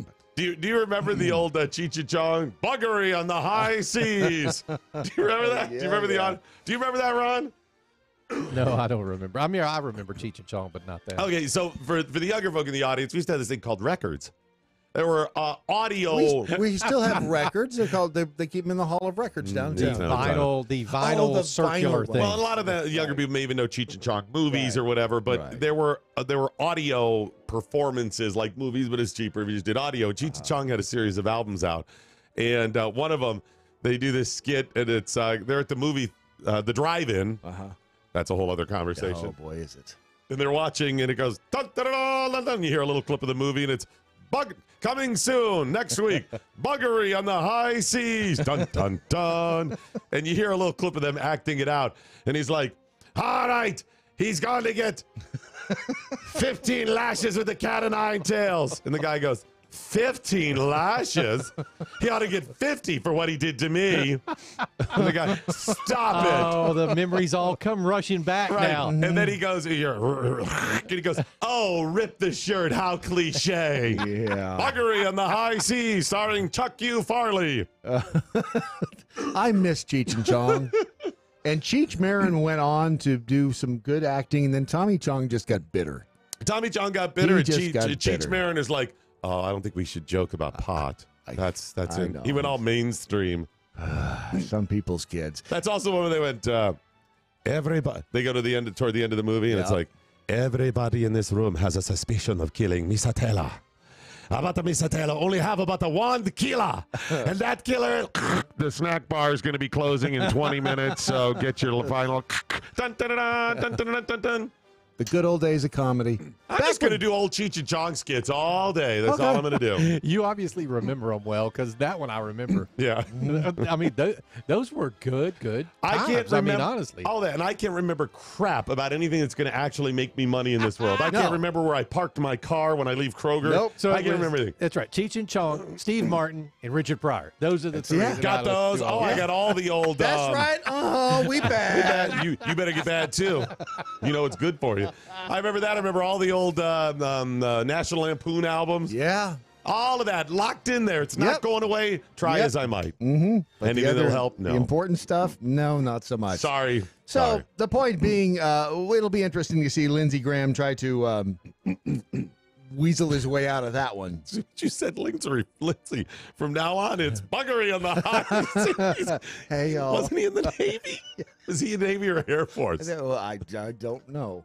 But it's gold, Jerry. That's going to be his autobiography. Buggery on the high seas. Rip the shirt. He may have been. I think he was Navy. I think he was a Navy officer. I'm not sure that we covered this yesterday, but voters in Florida did pass Amendment 4. I don't remember much about the last 2 days. Amendment 4, yes, we did. Amendment 4, let me go. That was not the marijuana. That was the rights to vote. Voting rights for felons. 60% of voters must approve the amendment. It was, in fact, passed in Florida. So it's a good thing. If you're a felon in Florida, get out there, do your due diligence. I think there's a couple of issues like that people on the right have not been passionate about or have casually fallen on the wrong side, like, oh, well, everybody else on the right says felons shouldn't get the right to vote. I think if you actually think about this one, you could actually realize that they should have their rights, you know. Yes. Once you're off probation and parole, you should have your voting rights. And to lead with that is going to, politically speaking, do a lot of good for you. Yes. Just an update on the scumbag out there in Colorado. Remember the story of the mother and the two daughters who disappeared, and the dad came out and he was don't know what happened to her. I just want him back. Christopher Watts. He has pled guilty to killing both his pregnant wife and his young daughters. Wow. He's 33, pled guilty to 5 counts first-degree murder, 1 count of first-degree unlawful termination of a pregnancy, and 3 counts of tampering with a deceased human body. They should not only... you know what they should do to him? You know, it's bad enough and it's difficult enough to imagine somebody killing a family member. And this guy's obviously crazy. I mean, crazy. But imagine after you've killed them, like trying to hide the body. How do you do that? See, it's one thing to say, I hired a hitman and they're dead and now I don't have to think about it and you know what you did, but you don't. But it's the difference between shooting somebody or the intimate murder of stabbing somebody. them. You're now cutting their body up or disposing of it. That whole time you're like, I've done this. Look at this. This is the loved one. Yeah. Horrible. They should, and here's the reason he pled guilty, to escape the death penalty. But here's the good news. If he goes to prison, they won't put up with that crap. He killed kids. Buggery! Behind bars! Yep. They will make him pay, and I hope repeatedly. Yeah, I've always feel bad about that. Not me. $100,000 has been raised for the California teacher who punched a student. Did you see that video? I'm torn on this story. I'm not. I'm torn. Torn between two lovers, feeling like a fool because loving both of you is breaking all the rules. When I think about that, you side with the teach? Yep. Did you watch the video? And I would play it for you, but the kid standing there, you couldn't possibly bleep out what he's saying to the teacher standing 2 feet from him. And yes, you're right. However, there's a little more to it. I don't think the teacher should be fired. Was he fired? I think he might have been. Yes, he got fired. He got fired. Here's why. What the kid said, the kid was saying and doing things that were truly provoking. In our racially divided world and everything else, the kid even, I think, touched him. I think the kid he threw a basketball at him. Threw a basketball. That's it. Hit him with something. That's what it was. I'm telling you, it's 45, 50 seconds of you and mine and blah. And it's but it wasn't. His life wasn't in being threatened. He threw. He assaulted him. The teacher escalated it more. Yes, he did not lead this. He did not start it, but he helped escalate it more. The kid is primarily wrong. The teacher should be able to walk away from stuff like this. The teacher should have said, he will get his punishment elsewhere and move on. Yes, we all make mistakes and in the heat of the moment could do something wrong. And that's the reason I say the teacher shouldn't be fired. Provided he doesn't have a history. This happens 3 or 4 times, then you're not suited for the job. Right. When you watch this video, nobody's suited for that job. So, again, I think the kid should absolutely be punished. The teacher should have possibly been suspended, talked to, let's get to the bottom of this, warned, anything happens in the future, there's going to be trouble. Well, the GoFundMe page for him is up to, of a $50,000 goal, they've raised $161,000. He got to beat the crap out of a kid who was mouthing off and gets a couple hundred G's. And I'm telling you, that's good. You watch this video, you will want to take this kid. Oh, I wanted to. Don't get me wrong. And beat him senseless. And that money makes more sense than Kavanaugh or Blasey Ford. Yes. By the way, where's she commenting on the accostation? Oh, she's drinking Mai Tais. Yes. Laying on a beach somewhere. on a beach. I think you're right. We will continue with your headlines after a word from our sponsor of this portion, PatriotMobile.com. Okay, you're right. PatriotMobile.com. Check it out today. It's actually PatriotMobile.com/doc. See, what that does is give Patriot Mobile the knowledge, lets them know that you heard about it on this broadcast, and we go, hey, the advertising works. Let's go ahead and help them out. We're unashamedly asking for credit for you going to Patriot Mobile. Well, we are capitalists, and we understand. We honestly do not want people to advertise if you're not going to see a return on your investment.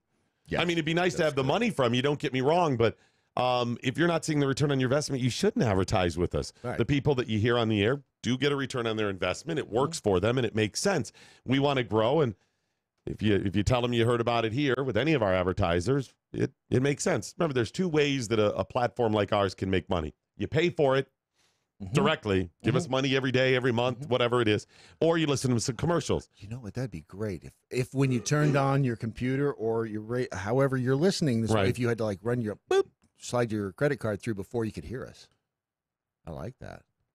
You can just do that once a month via PayPal. You don't actually have to have a credit card. Why don't you just send a check? You want to do that? Okay. How about a Western Union money order? There's a guy on horseback who's bringing a little satchel of gold dust in. I'll take that too. I'll take that too. Exactly. I don't mind. But those are pretty much your platforms. So if you hear our advertiser use them, let us know. It's patriotmobile.com/Doc or 800-A-PATRIOT. And if you call them, say, hey, heard about it with Doc and the great folks at Mojo 50. Now, the reason you want them, it's not just because you hear it on this broadcast, because they do an amazing job. Wonderful nationwide coverage, and you're probably going to get a better price because they have unlimited plans starting at just $20 a month now, just $20 a month, and they have a BOGO right now, a BOGO on the high seas. It's buy one get one free. Oh well, it's still valuable too. Yeah, I was going to say BOGO on the high seas. BOGO on the high seas. Man, here's my money. I'm sending the guy on horseback. Here you go. Hey, y'all, can I get two? Hey, y'all, can I get BOGO on the high seas? Yes, you can, Senator Muffin Cumberpatch. You can buy one and get one free. The one is to be determined, but in this case, like a man. In this case, the one is another line. Yes. So you buy one line at Patriot Mobile, get second one free throughout the month of November. So get it today at patriotmobile.com/Doc. It is Thursday, November 8th, a day after the Democrat elections of Wednesday, November 7th. 46 days until Christmas, and it is also pretend to be a time traveler day. Ron, what is his name? It's Ron Phillips. I got the Ron right. Okay. I'm here. Ron. Yes. Have you experienced the joy that is the YouTube videos that are out there, and there are many, of time travelers?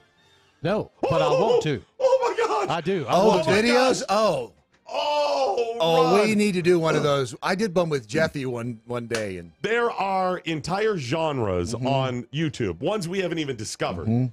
Have you seen the dumpster diving ones? No. Oh, my gosh, the dumpster diving ones are awesome, too. That's all separate. I haven't seen those. Okay. There's where people go out and dumpster dive to see if you can get valuable stuff. There's thousands of them out there. Oh, my God. And there are the time traveler ones where people are like, I just got back from the year 3487.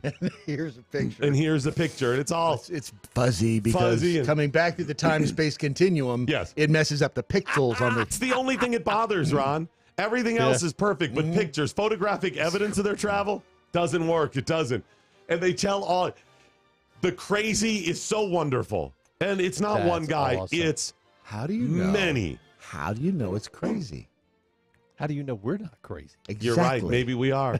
How do you know any of this exists? In fact, I believe it was John Paul Sargent who's... How do you spell Sargent? That's another 80s movie reference, by the way. Let's just move on. Time Traveler Day. Ron, we'll go over this in the next couple of days. It's gold, Jerry. Gold. It was on this day in 1895, a German scientist discovered... Hair plugs for men. Close. X-rays. What year? 1895. And I believe he used his wife as the subject.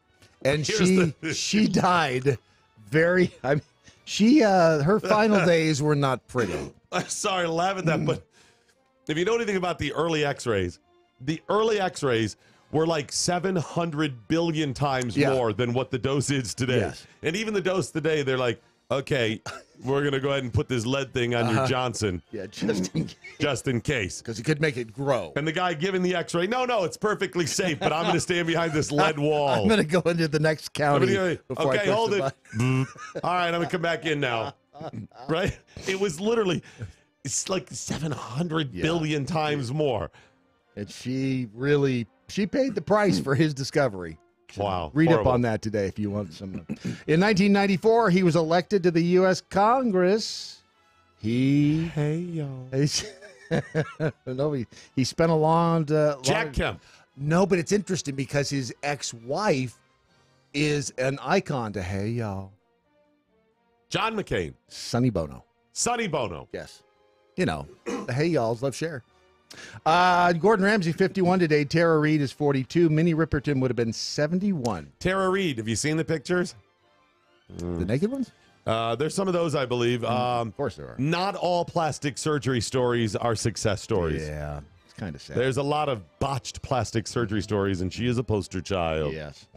Minnie Riperton would have been 71, and Zach Charlson is 17 today. Love Zach Charlson. 17. He's so awesome. He is incredible. The pastries that he makes, he's because a he puts TikTok the extra star with almost 500,000 followers. Well, yeah, but he makes pastries on TikTok. I think you know that. We have a quick transgender update. Let's do it.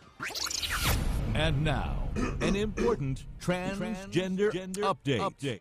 A transgender woman in Texas was forced to show her genitalia to jailers who questioned her sex in Dallas County after she was arrested on a weapons charge. They asked for proof. Yeah. She told him, and they said, we're going to need more evidence. She said, yes. She said, I'm a female. And he said, nope, you're going to have to show us your stuff because if you have a penis, you are going into the men's jail. Wow. And what ended up happening?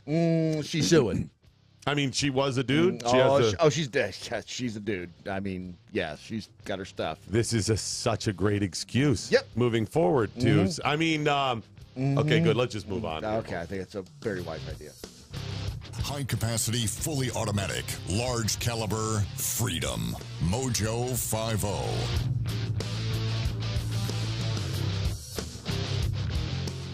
In a bold move on Wednesday, following midterm elections, President Donald Trump replaced U.S. Attorney General Jeff Sessions with Sessions' Chief of Staff Matthew Whitaker. Many had speculated for weeks that Sessions would be gone after the midterms. Yet while many were hoping it would be soon, most were caught off guard with the sudden announcement of Sessions' resignation. For many, it seemed Sessions was not capable of doing the job Trump wanted and what the country needs. Additionally, Sessions hasn't always appeared to be on the same page with Trump, and this may have also led to his resignation. Trump immediately announced that Whitaker would be acting U.S. Attorney General until a permanent replacement could be nominated later. In 2004, Whitaker was appointed U.S. Attorney for the Southern District of Iowa by former President George W. Bush. Whitaker has been critical of Special Counsel Robert Mueller in the past and will now oversee the Mueller investigation. He said in part, "It doesn't take a lawyer or even a former federal prosecutor like myself to conclude that investigating Donald Trump's finances or his family's finances falls completely outside of the realm of his 2016 campaign. That goes beyond the scope of the appointment as a special counsel." It took all of 5 minutes for Democratic Senator Chuck Schumer to call on Whitaker to recuse himself. Schumer said, given his previous comments advocating defunding and imposing limitations on the Mueller investigation, Mr. Whitaker should recuse himself from its oversight for the duration of his time as acting Attorney General. Sorry, Chuck, unlike Sessions, it doesn't appear that Whitaker will take the recusal bait. And that's today's Reality Check with Susan Knowles. Never Forgotten Apparel is more than just a premium women's and men's clothing line. It's a movement to remind us to wear American-made and serve those who serve us. Our heroes. Never Forgotten Apparel gives 20% of their total sales to nonprofits that support homeless veterans and off-duty firefighters, and 50% to individual veterans and firefighters in need nationwide. Check out neverforgottenapparel.com. Use promo code MATT, M-A-T-T, and get 15% off your purchase.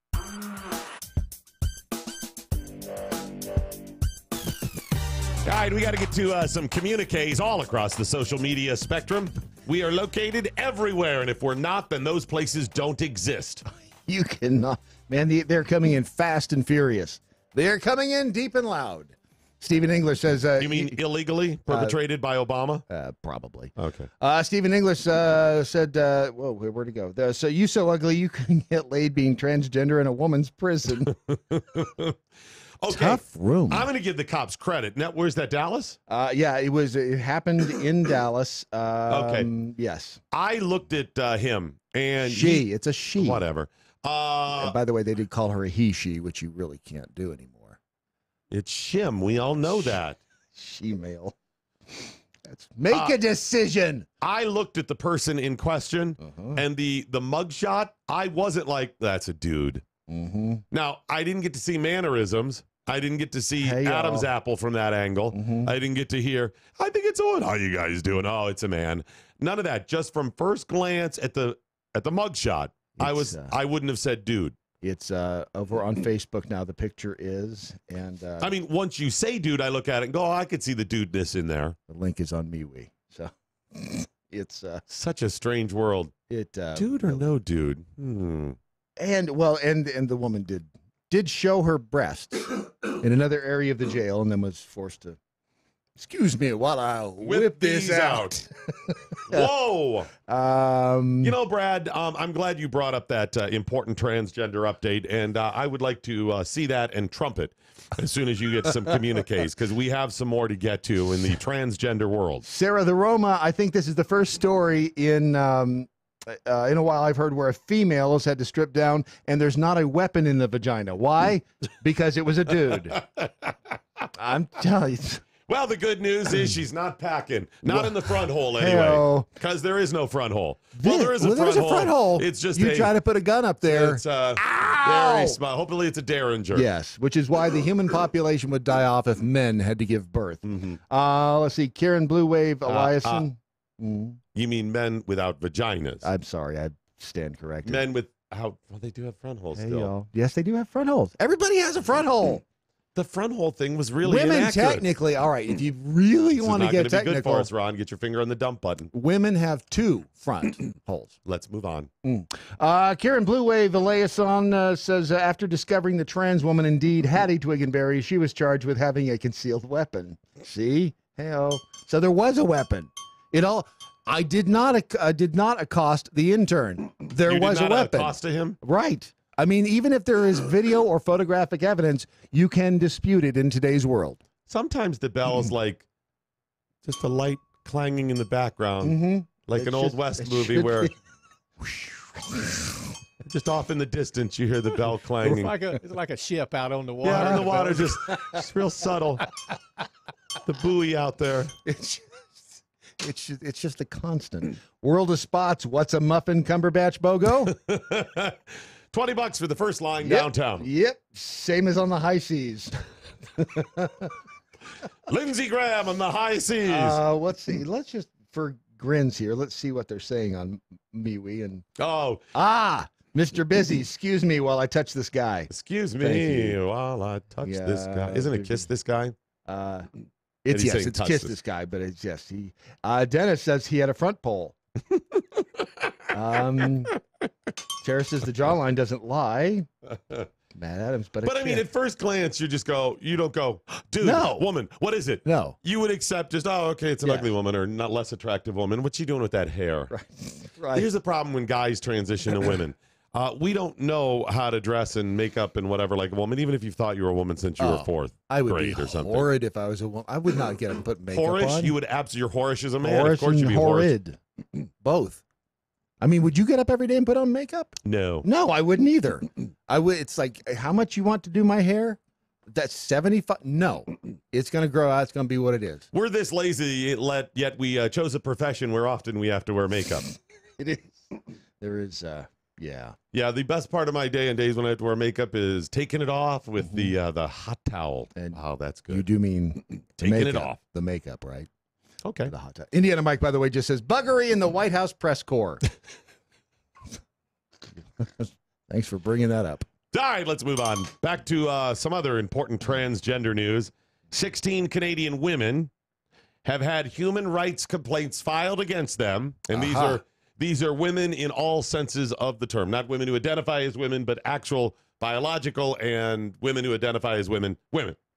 What we would have referred to as a woman maybe 20 years ago. Right. Like women. A woman. Right, exactly. What do you got there, a little photograph there? I just wanted to take a picture of that lower third because they were openly hostile toward Mueller's probe. Here we go. 16 Canadian women have had human rights complaints filed against them in Canada. Filed against them by a transgender individible. What were they? Was he, she? Transitioning from a male to a female. Okay. So you got somebody who goes, I'm a woman. I'm transgendering to a woman. What's happening? And the 16 women are like, yo, what up?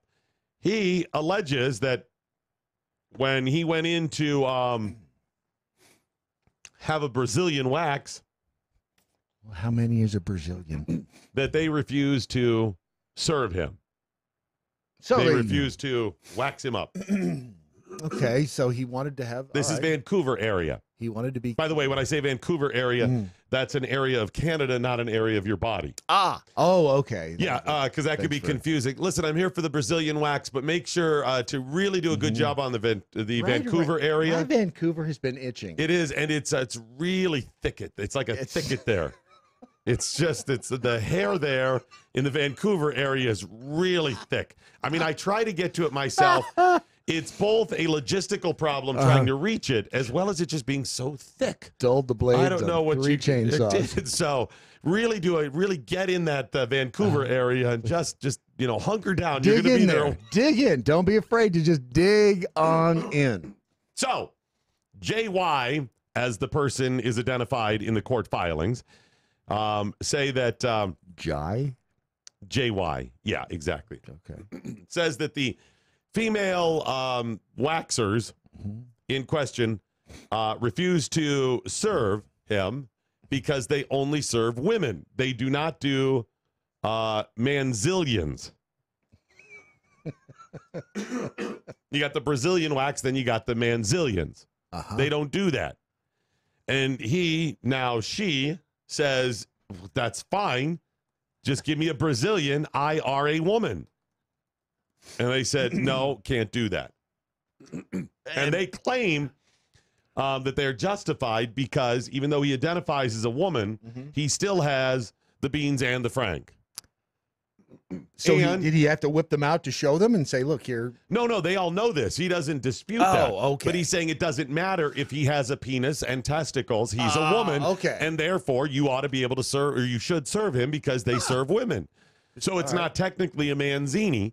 It's a bikini. Not a manzini, a manzillion. Sorry, manzillion. You wear the manzini. Thank you. After you get the manzillion. Right. Grandpa would be so I know. It's so confusing now. Yeah. My dad would be going, what? Don't forget, my dad, Solid Gold. Watching Solid Gold. Do you remember the music show? Yeah. I think it was Sunday nights. Oh, yeah. All right. Solid Gold. There it is, late 1970s, early 1980s, sometime in there. We're watching it. We're sitting at our home in Madison, Ohio, and my dad's watching and goes, is that a man? Is that a man dressed as a woman? Boy George. And I said, it's Boy George. It's a man dressed as a woman, right? Is he wearing makeup? And then immediately went to, what the hell is this world coming to?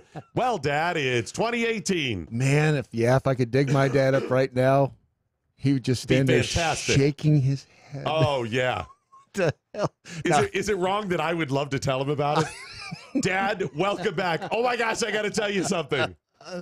Make sure you have a camera on his face. That's right. Some men now have vaginas. We fought the Nazis. That's right. For this? We've come a long way, baby. Yes, we sure have. So anyway, here he is. He's trying to get the manzillion. Yeah. Manzillion. You act like you're not familiar with a manzillion. For crying I am out now, loud. right? So he's trying to get the manzillion, and they say, we can't because you have different parts. And he said, it doesn't matter. And they say, it does matter because even though you identify as a woman, we're waxing in different ways, given the landscape being a little different. Yeah. Different. Yes. Yes. You got some different peaks and valleys in a female anatomy than you do. They say the procedure for providing a man with a manzillion is quite different. They say using a different kind of wax. I'll say. And different technique. So many jokes. Yes, there really are. According to the lawyer for JAY, said he was willing to withdraw his complaint for I'm just going to hold the $2,500. Same as and demands from the other women as well. He stands to receive about $35,000 if he drops his complaint. Okay, so let me get this straight. So I will be happy to withdraw my lawsuit for That's right. some cash. $2,500 a piece. And if his lawsuit goes forward with each of these women that he's accused of... He'll get about 30, or he'll likely get more. It's Canada. Why aren't we doing this? So 16. Why aren't we doing this? That's a good... Manzillions? No, you know how many like little salons there are just in this area where they do the escaping? We go in, we demand the whatever the female version, the Brazilian, because we identify as women. You know what's going to happen to us? All right, fine. Yeah. And then you're going to be going, then you're going to go, oh, crap, this was not what I intended. Right, exactly. No, you were supposed to deny me service and give me money. I wasn't actually supposed You sit down, I'd keep going. No, right. Yeah, they sue you. Breach of contract. Let me go. No, you stay here.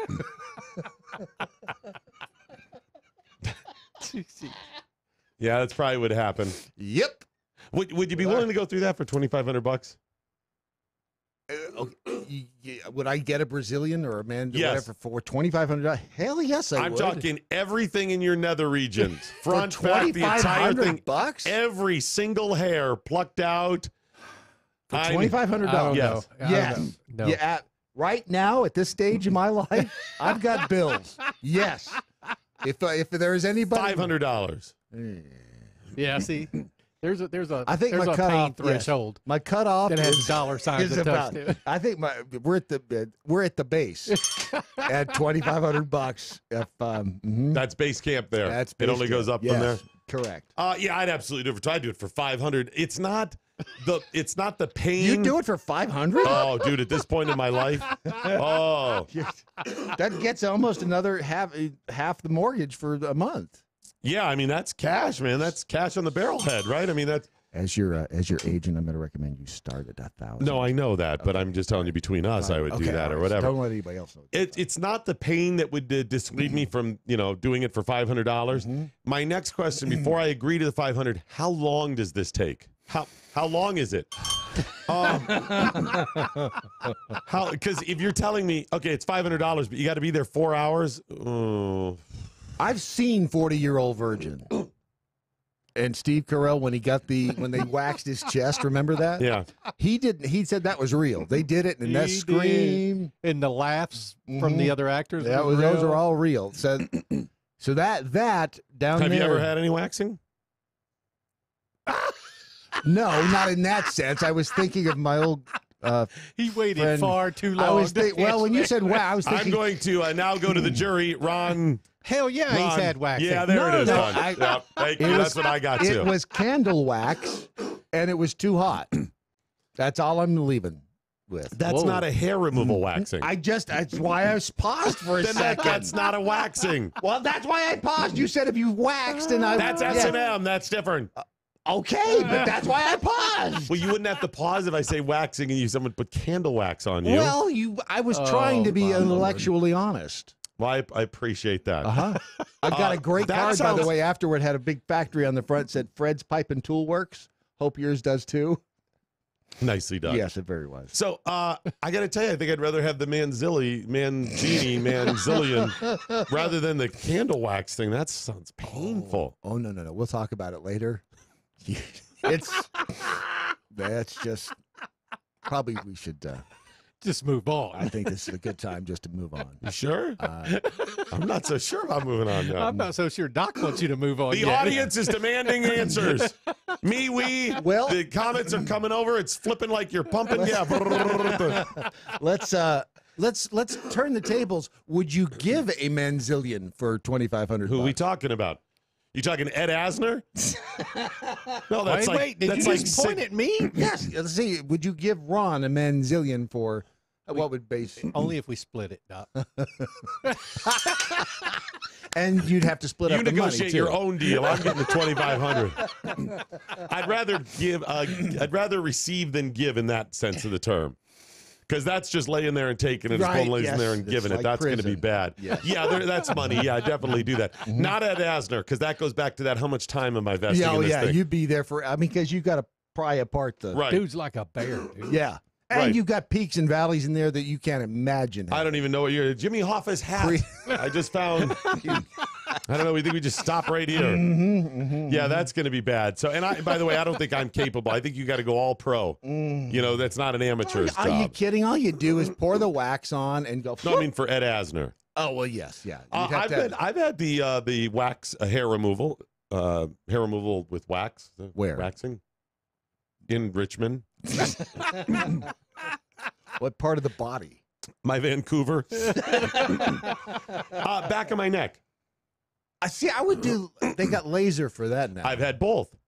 So I worked with a spa in Richmond. I did some endorsements there or whatever. My wife had some laser hair removal on her legs and I got it done in the back of my neck because you have to shave your neck if you don't want hair going all the way down to your Vancouver. So I had it done in the back of my neck. And I had them try, I tried the wax as well, and that is pain friggin' full. I don't know if it's less painful in certain areas, but the back of your neck's pretty damn sensitive for that. The laser hair removal, not all that bad. It's a little painful at times. It feels like you're getting snapped with a rubber band. And sometimes like they pull it back really far. And sometimes just a little, yeah. Right. Okay. Jeez. I would do that for love. Would you do anything for love? But I won't do that. I would do that for entertainment value, possibly, if the money was right. Houston, we have Look, if it's about raising money for this platform and actually helping move society in the correct direction, I am all in. I'm envisioning a new YouTube video. By the way, I didn't want to mention, but that is part of the secret, the super double secret $100,000 prize pack. Manzillions for the entire staff. So, yes. So, one of the course, you have to pay for the manzillion as well. Yes. Yeah. And there are no photographs allowed. It'll be like when Carly Simon told what's-her-face about who you're so No, there will be photographic evidence, but it's like when you go into someone's given birth or certain surgeries, you get to see part of them, but not all of them. Not everybody's like sometimes they put the little tent up and you can like see the upper half where they're just grimacing. Why'd you call it a little tent? Little pup tent type thing. So that's part of the pack. But if we reach our $50,000 goal to fund this organization, it is. Yes. I guarantee you, Brad Staggs will have a manzillion, and so will you. No, we got to get to the $100,000 level for that. But wait a minute, Brad how much is for if me? we reach our 50,000 goal? Oh no. That's not at the 50.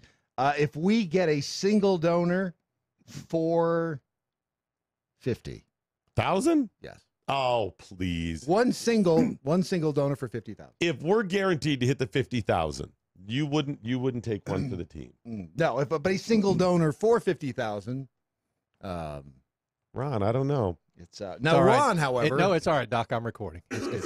You know what, Ron? If somebody wants to write the $50,000 I think we need an emergency meeting of the board of directors. Yeah. Because if we all vote that Brad has to do this for 50 G's, if we hit our goal, and I'm comfortable in speaking for the other board members. Listen, I know Matt Locke isn't going to go. I started to say, we've got a quorum here this morning. Oh, that's right. Chef Patrick's coming up, and Matt Locke.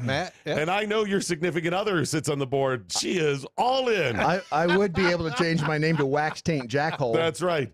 And you know what? Thank you, Whiskey Six. That's and hey, listen, 50,000. Brad will get it waxed and have Vancouver tainted purple. Wait a minute. No, don't keep throwing in extras. By the way, for the extra cash, Beth maybe. just said you'll do it for 10. If we hit 10,000, I think that's her. No, it'll be extra. If there's anything purple going on, it's extra cash. Okay. It's extra money. Wow, but for 50 grand. You seem a little flush. You seem a little stressed. A little purple. No, are you doing okay? I'm good. If for 50 grand, single donor. Yeah, I mean, every so often I stumble upon research that I like to share and encourage people to download to their phone, maybe print out a copy, and this is one of those type stories. As it turns out, having sex is really good for your health. Are you aware of this? I've heard the rumors. There is new research that shows it protects against heart attacks as well. So in the past, we knew that it boosts your immune system. Do you know that? Yeah, I did know that. Protects you from certain cancers. Relieves your stress, improves your mood, helps you sleep better, all of those things. And a new study shows that it's even good for your heart. So researchers tracked 1,200 men for 16 years. How many? 1,200? 1,200 men. That's a lot of men. Yeah. All right. They analyzed their history, their health history, and then sexual activity. Right. They discovered that men who had the most sex had the lowest risk of developing cardiovascular disease. Okay, that makes sense. You get, well, if you're doing it right. And remember, once you download this story, and I'll share it in a moment, you keep it on your phone. Yes. And you have to prepare now. Practice on your way to work in the car by yourself saying, honey, this is about my health. Yeah. Don't you want me to be there for you and the kids? Mm-hmm. Do you see? Yeah. You've got to practice it. Yeah, so you it do. seems natural. Look in the mirror when you're doing it. Just as there's a little acting tip. Look in the mirror and try not to smile. Do you think I want to have sex 2 to 3 times a week? This is for you and the kids. So I'll be here to provide that. I'll be in your lives. Now, the added bonus, if you say, do you think I want to have sex 2 or 3 times? That's that little trigger where women go, oh, he doesn't find me sexually desirable. I must put more effort into this thing. And everybody wins, right? Yeah. You're kind of letting cats out of bags here, by the way. What are you talking about? I mean, there's a lot of women listening right now. The jackhole women in the audience, they want this study too. All right. They're all sexual preverts. That's the truth. So, it's all good. And it's all good. I was not looking at Lori when I said that either. Or you women out there who are like, you know what? I need on the inside scoop. I need the inside scoop on what the dudes are doing. So when your husband comes home, you'll be prepared to fend him off. That's true. Yeah, this does kind of give you a heads up on the defense. Now, those who had sex 2 to 3 times per week, get these numbers. Seriously, this is powerful. Those who had sex 2 to 3 times per week were 45% less likely to have heart problems than those who had sex once a month. Oh, you said heart problem. Heart problem. Okay. All right. 45% less likely to have heart problems? That's huge. That is gargantuan. That is a... I mean, I could make an argument out of this, at home for like 12%, almost 50%. And then the other benefits, this is no joke, this is serious. A separate study from that one at Princeton found that having sex every day results in cell growth in the hippocampus, which is located right next to the Vancouver.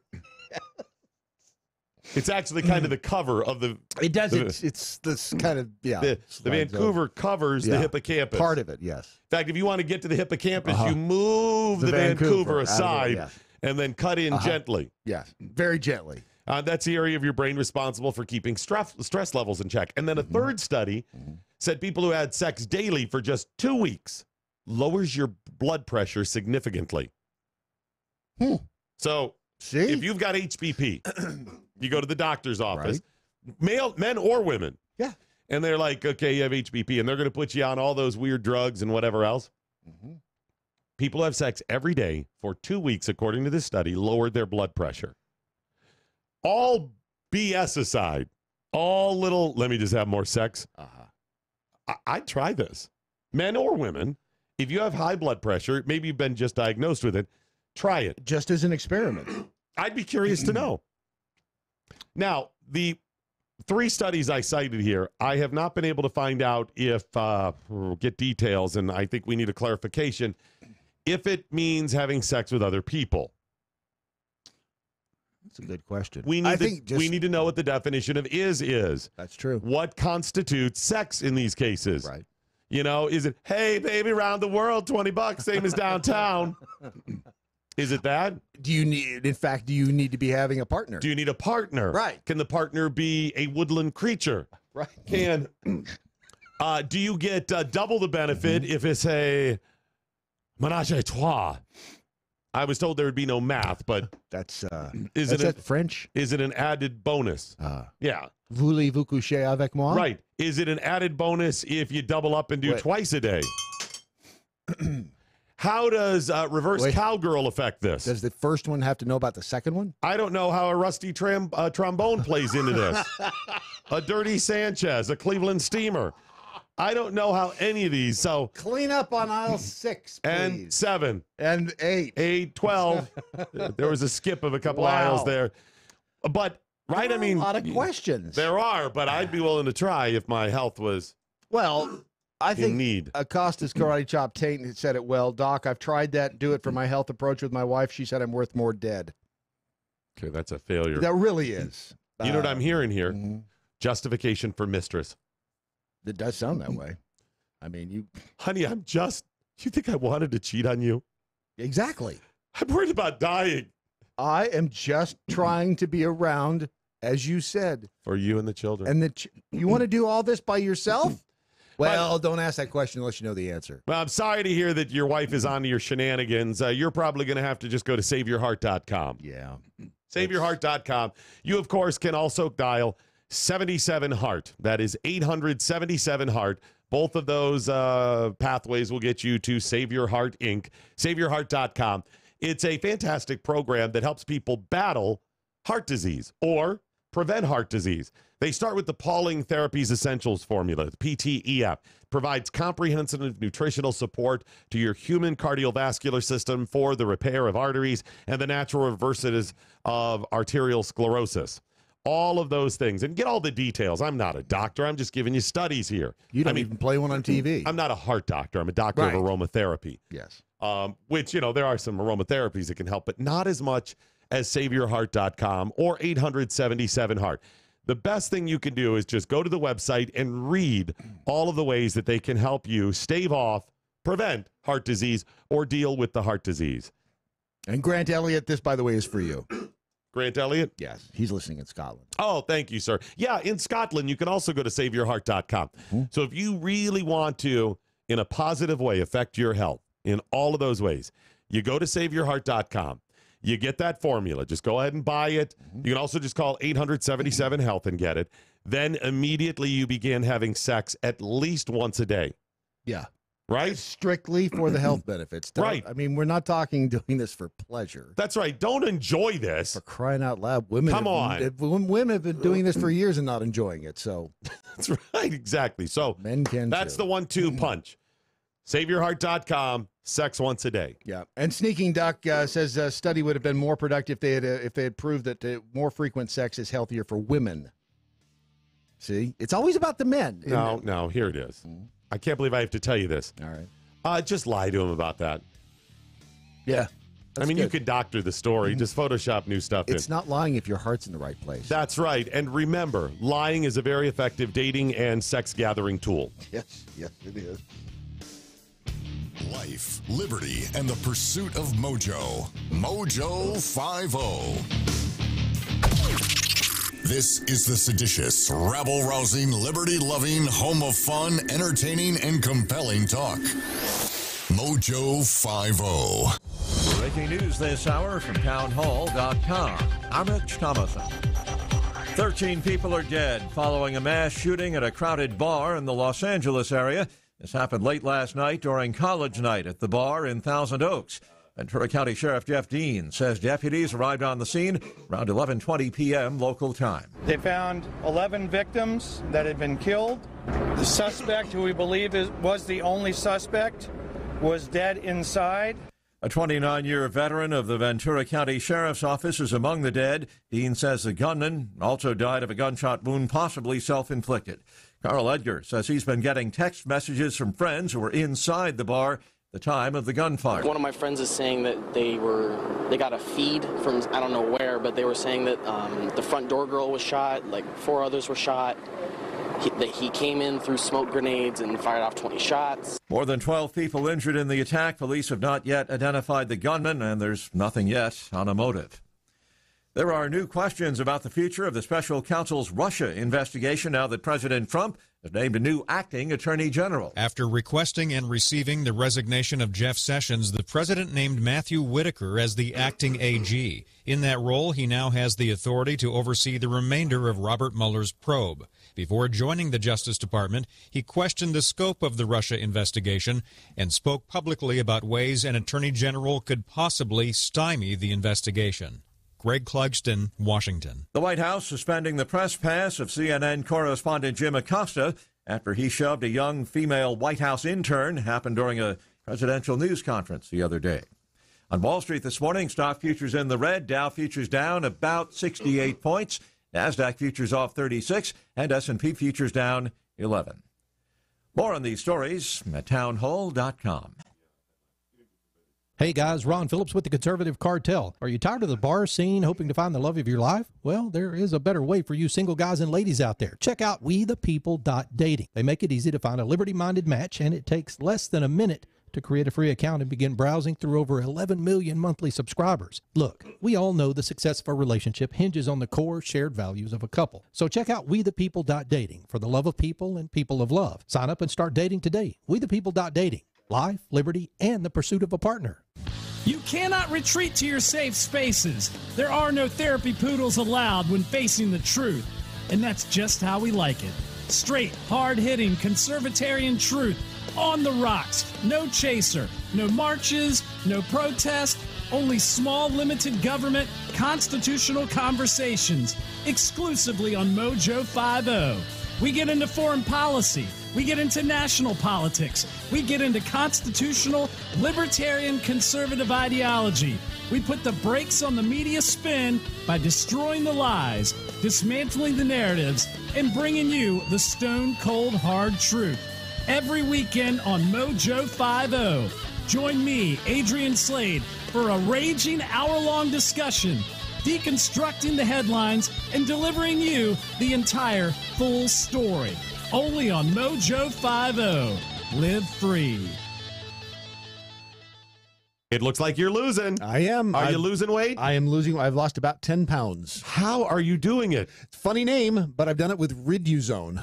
RIDUzone.com, and the stuff works. It's, you get into all that, the molecule this and the found in that. All I can tell you is it makes you feel full, and it keeps your mind off of wanting to overeat. And also boosts your metabolism, so you're burning more. Yeah, Try it today. It's going to work for you like it's worked for Brad and countless other people. Riduzone.com. RIDUzone.com. The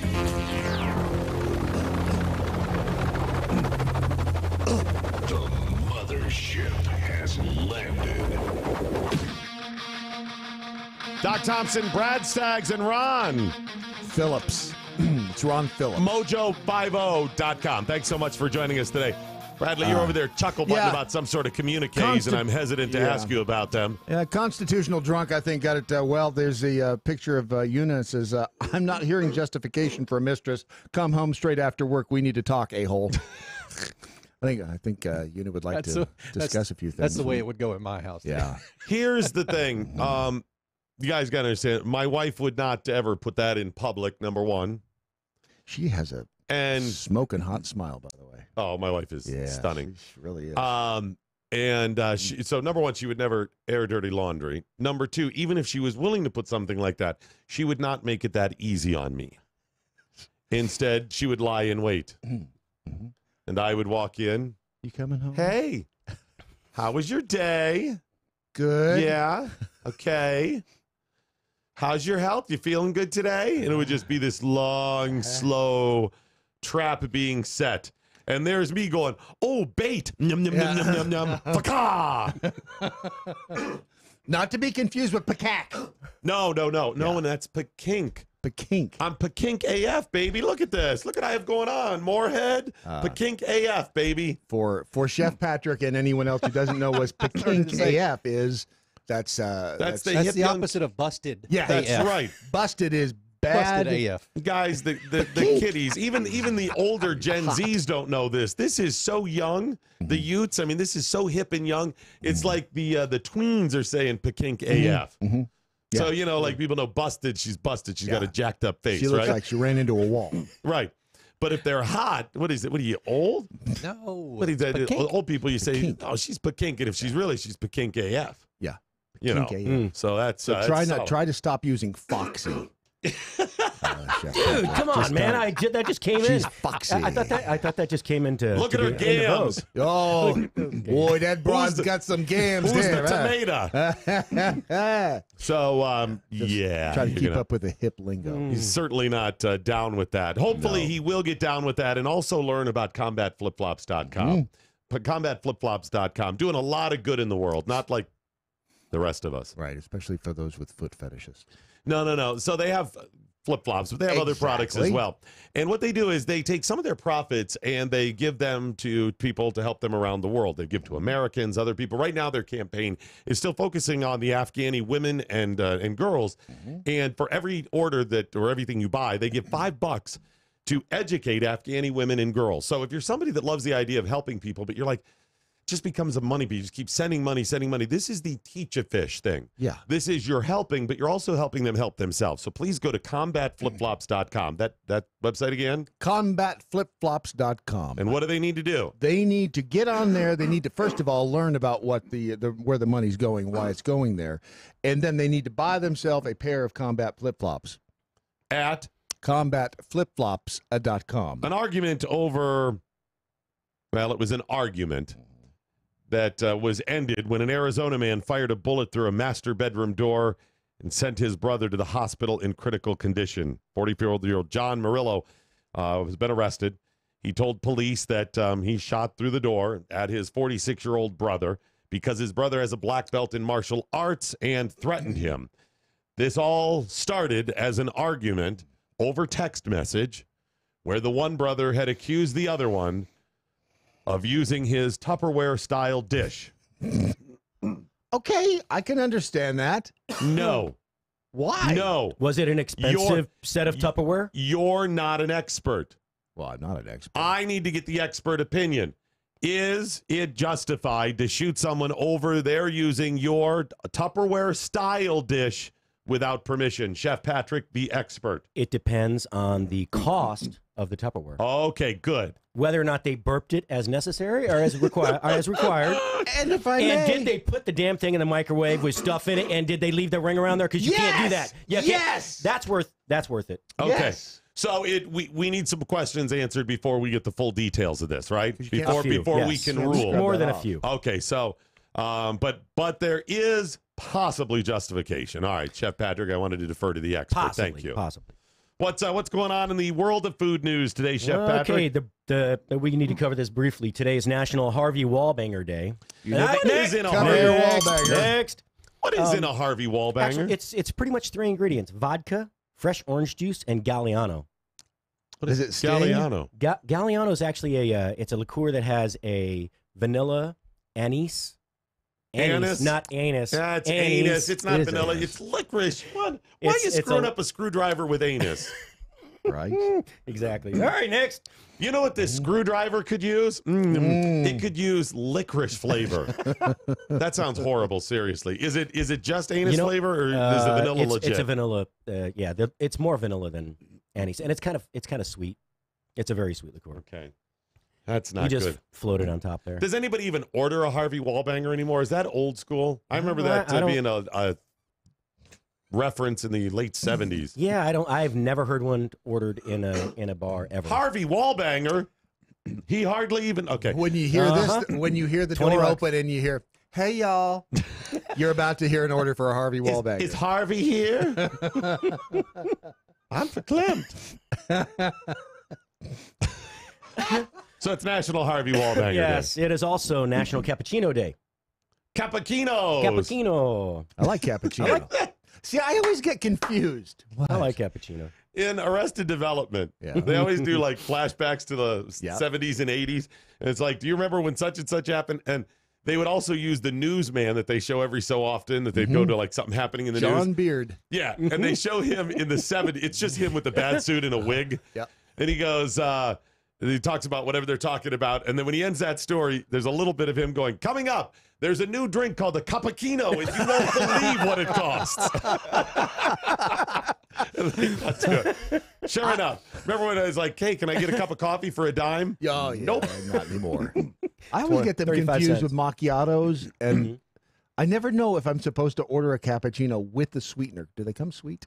Not usually, no. You know what? That is actually a really good conversation to have. Espresso versus cappuccino versus macchiato. Yeah, what's the latte? So latte is mostly milk with the espresso with a little bit of foam on top. Cappuccino is pretty much all foam over the espresso. That's why it's served in the smaller regular glass. That's why the one I ordered yesterday felt like it weighed. It weighs nothing. It's like a shot with air. I got a big cup, and I was like, yeah. So the cappuccino is an espresso with just foam on top, but there's nothing mixed with the The coffee? I mean, if there is, it should be the Incidental contact. a minimal amount of the steamed But milk. the latte is mixed then. Correct. The Okay, latte so you is got- mostly milk. So you got your espresso, which is like a thick coffee shot, it's the condensed base. coffee It's shot. the flavor base. But I mean, think of it as condensed coffee. Correct, Is that, yeah, okay, sure. So you got that. Then you put some foamy milk stuff on top. You got your cappuccino. Oui. Okay. Then if you swirl some of that stuff together and mix the two, then you got your latte. But you need more of the milk and less of the foam. So it's like a 80% milk, 10% of the coffee, Gotcha. and 10% foam. And then anything. Honestly, I didn't know the difference between the others. You know what? I'll be honest with you. I just kept ordering them. It took me a long time to think about it. In Germany, it was the first time I had cappuccino. A long time. I was in high school, and I just remember it being like air, this foamy air on top of coffee. And then I thought about it. It's like, oh, that's actually what a cappuccino is supposed to be. And is it cappuccino? No, he's saying it wrong, right? I don't know. It's not cappuccino. And you won't believe what it costs. If it's exactly. Cappuccino. And then anything else is just adding flavors, or and then it becomes the equivalent of Taco Bell coming up with names that sound Mexican, but it's not really Mexican food. Yeah. Okay, they just come up with other little chalupa, yeah. and then do different combinations of coffee and syrups and exactly. Gotcha. Okay, I got you. The first time I had espresso was actually in Italy. I never had one before. And Really? This is 10 whatever years ago. Wife and I went to Italy, and we stopped in. I mean, we had been running just nonstop, no sleep, and she's like, let's get a cup of coffee. I could use it. And she got I'll just get whatever you get. And she got an espresso. And I was like, oh my gosh, yes, See? this stuff is fantastic. Really? That's the way. Have you ever had coffee in Switzerland? I have. Isn't it absolutely amazing? Brad, Absolutely. It was all about the caffeine. Yeah, for me. The caffeine is good too. First time I had coffee was in Brazil with Juan Valdez. While you were having a Brazilian? Nice. No, but if we get 50 grand, I'll take one. So what else is? Oh, it's on. It's already on. Yeah. So what else going on in the world of food news today we need to be aware of? Well, we're on the Italian kick here. Mm-hmm. Do you have a favorite style pizza? You mean the flavor toppings, or you Yeah, mean like just like New York pizza. versus? I mean, like the best pizza you've ever had. Okay, I could tell you the several couple. I am one of, I don't know, maybe everybody's this way, but I don't think so. Usually people argue Chicago or no, New York, or then toppings. I like a wide range of a variety of styles Agreed. of thickness, thinness, stuffed crust, on it, off it. Number one, is it good? Right. Is it flavorful? If I had to, gun to the head, pick one, it would probably be a thinner style crust with flavorful toppings. But if you cannot make a basic cheese pizza taste good, you're screwing the rest of it up. There's something really wrong. Okay. Does that answer your question? No. Black olives, mushrooms, and onions on the stuffed crust. I used to work for this place, Tony Rigatoni's in Denver. Well, they have one in Golden and in Morrison. The one in Golden closed now once the brewery moved. But they would take a deep dish pizza and they'd stuff it with sausage and I was going to say some spinach, mushrooms, and then they topped it with another really thin crust. And then it's wrapped in a tortilla. No, but they would then bake we it. deep fry it. No. Then we dip it in sugar and we and roll it in a cinnamon roll. It's almost done, but not yet. It was really good. It was just a little minimal amount of cheese and sauce in there, but it baked down really. It was one of my favorite pizzas And at I've that ever point, had. they say, "Would you like some cracked crushed pepper on top?" No, I mean it was a good pie. It was a good pie, but. I came across this recently, and I've had this before. I didn't remember. I was pretty young. But Detroit style pizza is like. Did your parents ever make the pizza inside like a deep dish pan? Yeah, because it was cheap. It was easy. You bought the pre-made. That's funny. My mom cooking. Chef Boyardee. No, Chef Boyardee had one like that too. Yeah. So you take the bread dough, you let it proof, and you put it in there. You spread it out. You put a little oil on it. Well, in Detroit style pizza. They actually put the cheese down first, and then they put the before the crust. Yes, exactly. It's like a Sicilian style pizza where they not only does it burn the roof of your mouth, but you get the tongue at the same time. That was good. So they put the crust down. They don't put sauce on top of it. They put cheese, and the way they do it is they take the white brick Wisconsin cheese and they chunk it up like little large sized dice. They put that on there, and then they put the pepperoni on top. The sauce they put in like rows down the pizza on top of the sauce, on top of the cheese. But what happens is the cheese melts out to the edge of the pan, and it gets really crispy and charred, and it's really, really good. Is it as good as Nancy Pelosi's pie? I decline to answer. I don't know if I've actually had that, and I lived in Detroit a while too. Detroit has amazing food. They have great some food. Amazing food. But it's shocking to me that a couple of the best pizzas, probably 3 or 4 in the top 10 list I've ever had anywhere, were in Detroit. Yet Detroit gave the world Hot and Ready and Domino's. Full. Yep. The scourge that is Hot and Ready. You take the good with the bad. There is honestly a place called Picasso of Pizza in Detroit. There's one called A Pizza. I think it's like that. It's like double A or something like that. So they get first in the A Pizza. Right. And then there's one called something Door, Green Door, or Behind the Green Door. Green Light, maybe. Oh, we can't go there.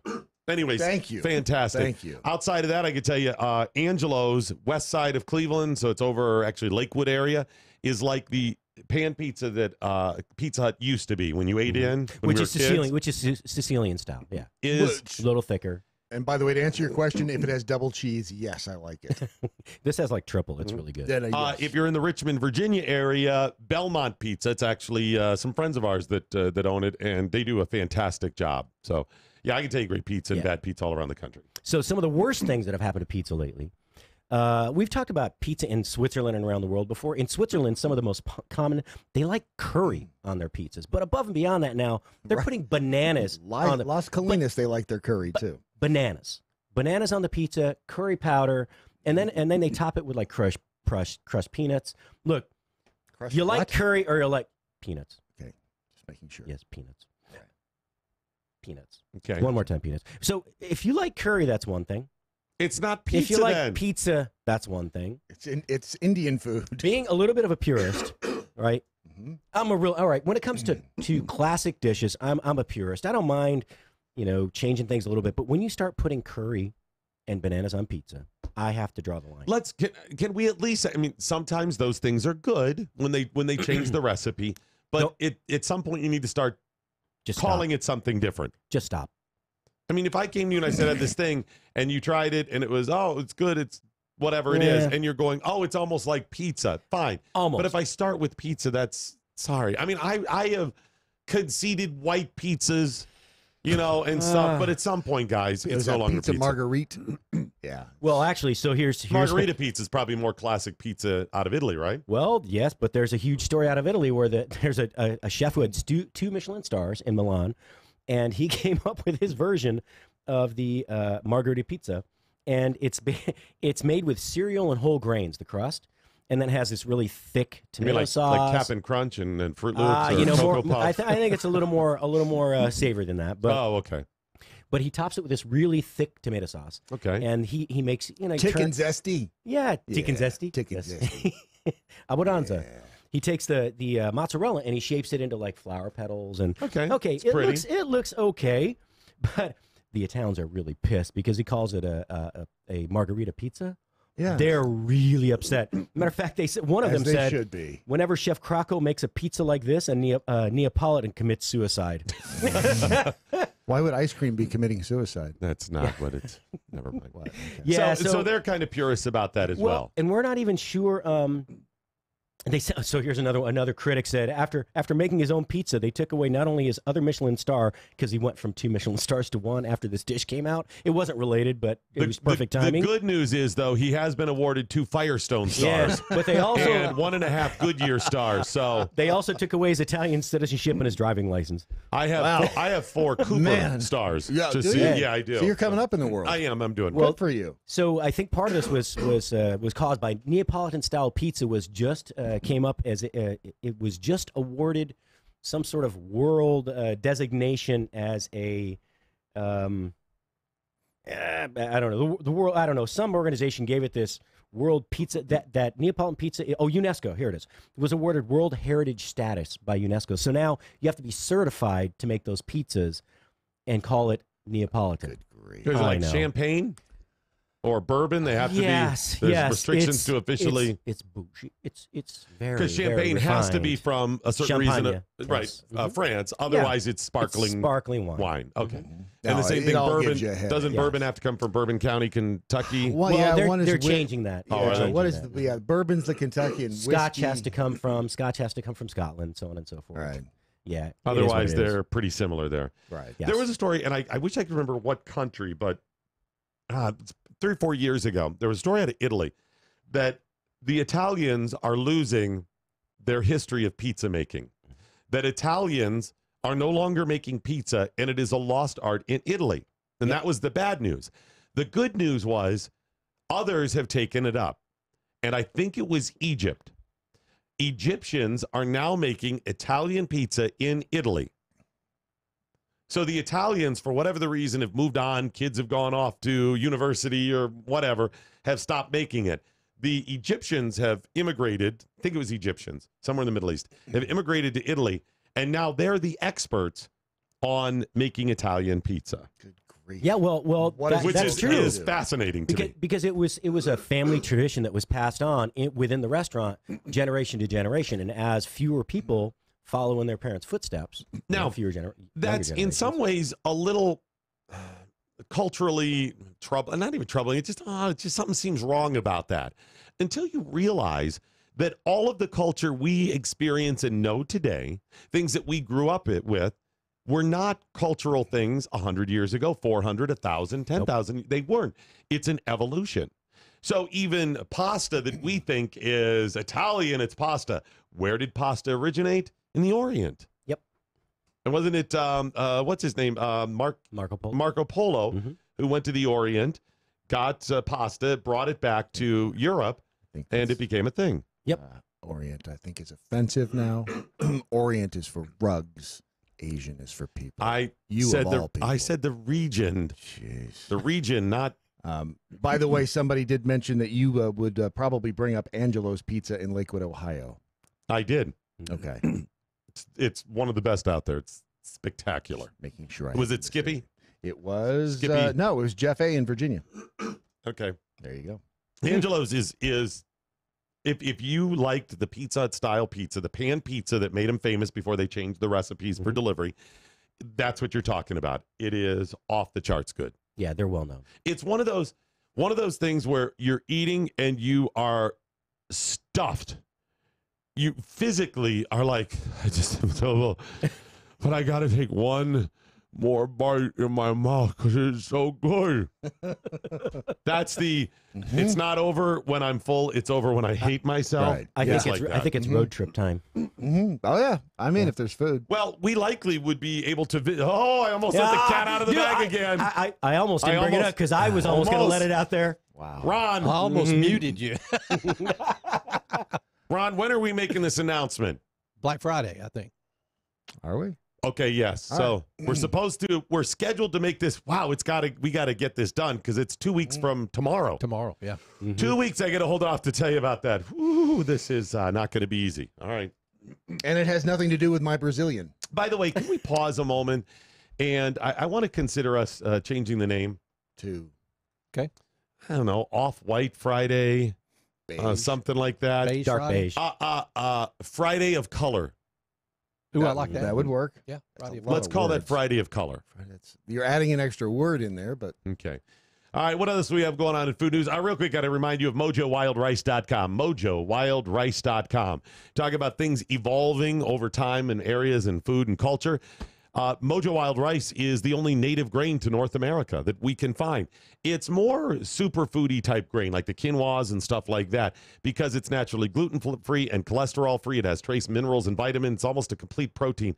This stuff is healthy and fantastic, but it's not just about the rice, is it? No, so I found this in the kitchen. I was making my coffee. They make maple sugar. So you got to try this, Brad. Try it. I put some in my coffee. It's granulated pretty damn delicious. Maple sugar. For people that grew up in the northern part of the U.S. with an abundance of maple trees, everywhere from upstate New York, where you grew all the way up into Maine, yeah. Up into Maine and that. Maple products are around. Oh, man, the smell alone. Yeah. But most people in the rest of the world think maple syrup or something. But there are all kinds. There's maple sugar cubes and candy and whatever. How's that? Oh, that's tastes like Ute. Tastes like. Oh, that's it's good, really isn't it? good. It's good. So it's one of the many things they have. I love the smell of maple. You know, it's just something from my childhood that you smell it all winter long. And it adds just enough sweetness, just enough of that maple flavor. I'll lick my palm. I'm good. Okay. I'm good. I'll lick the inside of my coffee cup when I'm what done. You're Brad's treating this shaker like a pixie stick. My uncle used to bring me those, by the way. Loved them. Did you chew it up in your mouth after when you couldn't No, get it was all the stuff out? giant ones. It was the ones that were like a foot Oh, and the a half long. plastic? Yes. Mm-hmm. Put that whole thing in my mouth. MojoWildRice.com. Yes. So you can get the MojoWildRice.com. granulated maple sugar and all kinds of other stuff as well. Oh, all sorts of jams. Jellies. Oh, that ale jelly was really good. Did you try the Scotch ale jelly? Oh, my goodness, that was really good. The beer jelly or ale jelly they have there should not work. And I like it better than the wine Brilliant. jellies that they have. Yeah, it's brilliant. It's one of those that kind of goes against what you're thinking, beer and sweet or whatever. It's not about that. Don't think beer. Just think of hops. Think of a jelly flavored with hops. Yep. And then it's something different. Hops have a unique and distinct flavor profile that we associate with savory or beer, non-sweet. Well, even Matt, who doesn't like, he doesn't eat sweets. He really liked that a lot. It's a different flavor profile, and it's fantastic. You'll love it. Just go to MojoWildRice.com. What else you got, Chef Patrick? Did you see the story out of Canada? Well, Which one? Here's the key. This is out of Real Canadian Superstore, which why didn't they just go to Walmart? But there's this guy took a picture of all these steaks in a shopping cart back in the meat department, like unwrapped. Is that a problem? Yeah, kind of. I mean, they're just moving these steaks around unwrapped in the meat department. Instead, it's at their packaging station. Normally, you'd move them around in these things called lugs. It's a plastic tub, looks like a bus tub, sits in a cart, and they're stacked, and you move them around. But this is just like sitting out in the open. There's 50, 60, 70 steaks. Okay. It's pretty nasty. From a consumer standpoint, that's going to be a problem. As a business standpoint, let me help you out. It would be a problem unless you go to Doc Thompson's School of Marketing, where you never let a crisis go to waste. That's right. no. Wait a minute. What? No. So, folks, we've just launched our aged steaks program. Aged. We're now aging steaks here at what's the store? Whatever. This is Real Canadian Superstore. That's right. That's right. We are now aging steaks, and you can get these steaks for twice what the listed price Yeah, is. Not in plastic either. Just with just a hint of rust off the cart. Exactly. That's No, that's extra. that's added iron. Tint. Taint rust, it's tint. The Radio Revolution. Mojo 50. Are you tired of the bar scene? Tired of trying to meet people that maybe you just don't know? I'll tell you what, I'm a classic example of online dating. I met my beautiful wife online on a dating platform, and you can too. Check out wethepeople.dating. There's a better way for all of you single guys and you ladies out there. You know what? Life, liberty, and the pursuit of a partner ought to be your number one goal, just like the Constitution. They make it easy to find a liberty-minded match, and it takes less than a minute to create a free account and begin browsing through over 11 million monthly subscribers. Look, if you're looking for someone, you don't have any time, you've got a computer, you've got an internet, you can start browsing wethepeople.dating. Life, liberty, and the pursuit of a partner shouldn't be a mantra, it should be a goal. For the love of people and people of love. Listen to Matt Locke. Check out wethepeople.dating. Doc Thompson, Mojo 50. You know what? I'm going to take back what I said. I'm going to let you decide whether or not if it's a bad government employee. All right. The mayor of Lantana, Florida. All right. He's accused of soliciting sex. From whom? A constituent in exchange for Okay. speed bumps. Wait, he wanted to trade sex for speed bumps? Yes. So, How bad did you want the speed bumps? let me explain. And by the way, that's not a euphemism. Catherine Padilla had been an advocate of speed bumps in her neighborhood. She wanted speed bumps. You know, those things they make your community safe, according to some. Eventually, they had a lunch meeting about it. Okay. So they're at the lunch meeting. I'm assuming he drove. Otherwise, what would you get in his car after the lunch meeting unless it was under some... Let's go out and look where you want the speed bump, something. Did he have her bound and gagged in the trunk? No. Okay. This was all very on the up and up. She declined. And I am a little curious, how did that conversation go down? Damn it. Okay.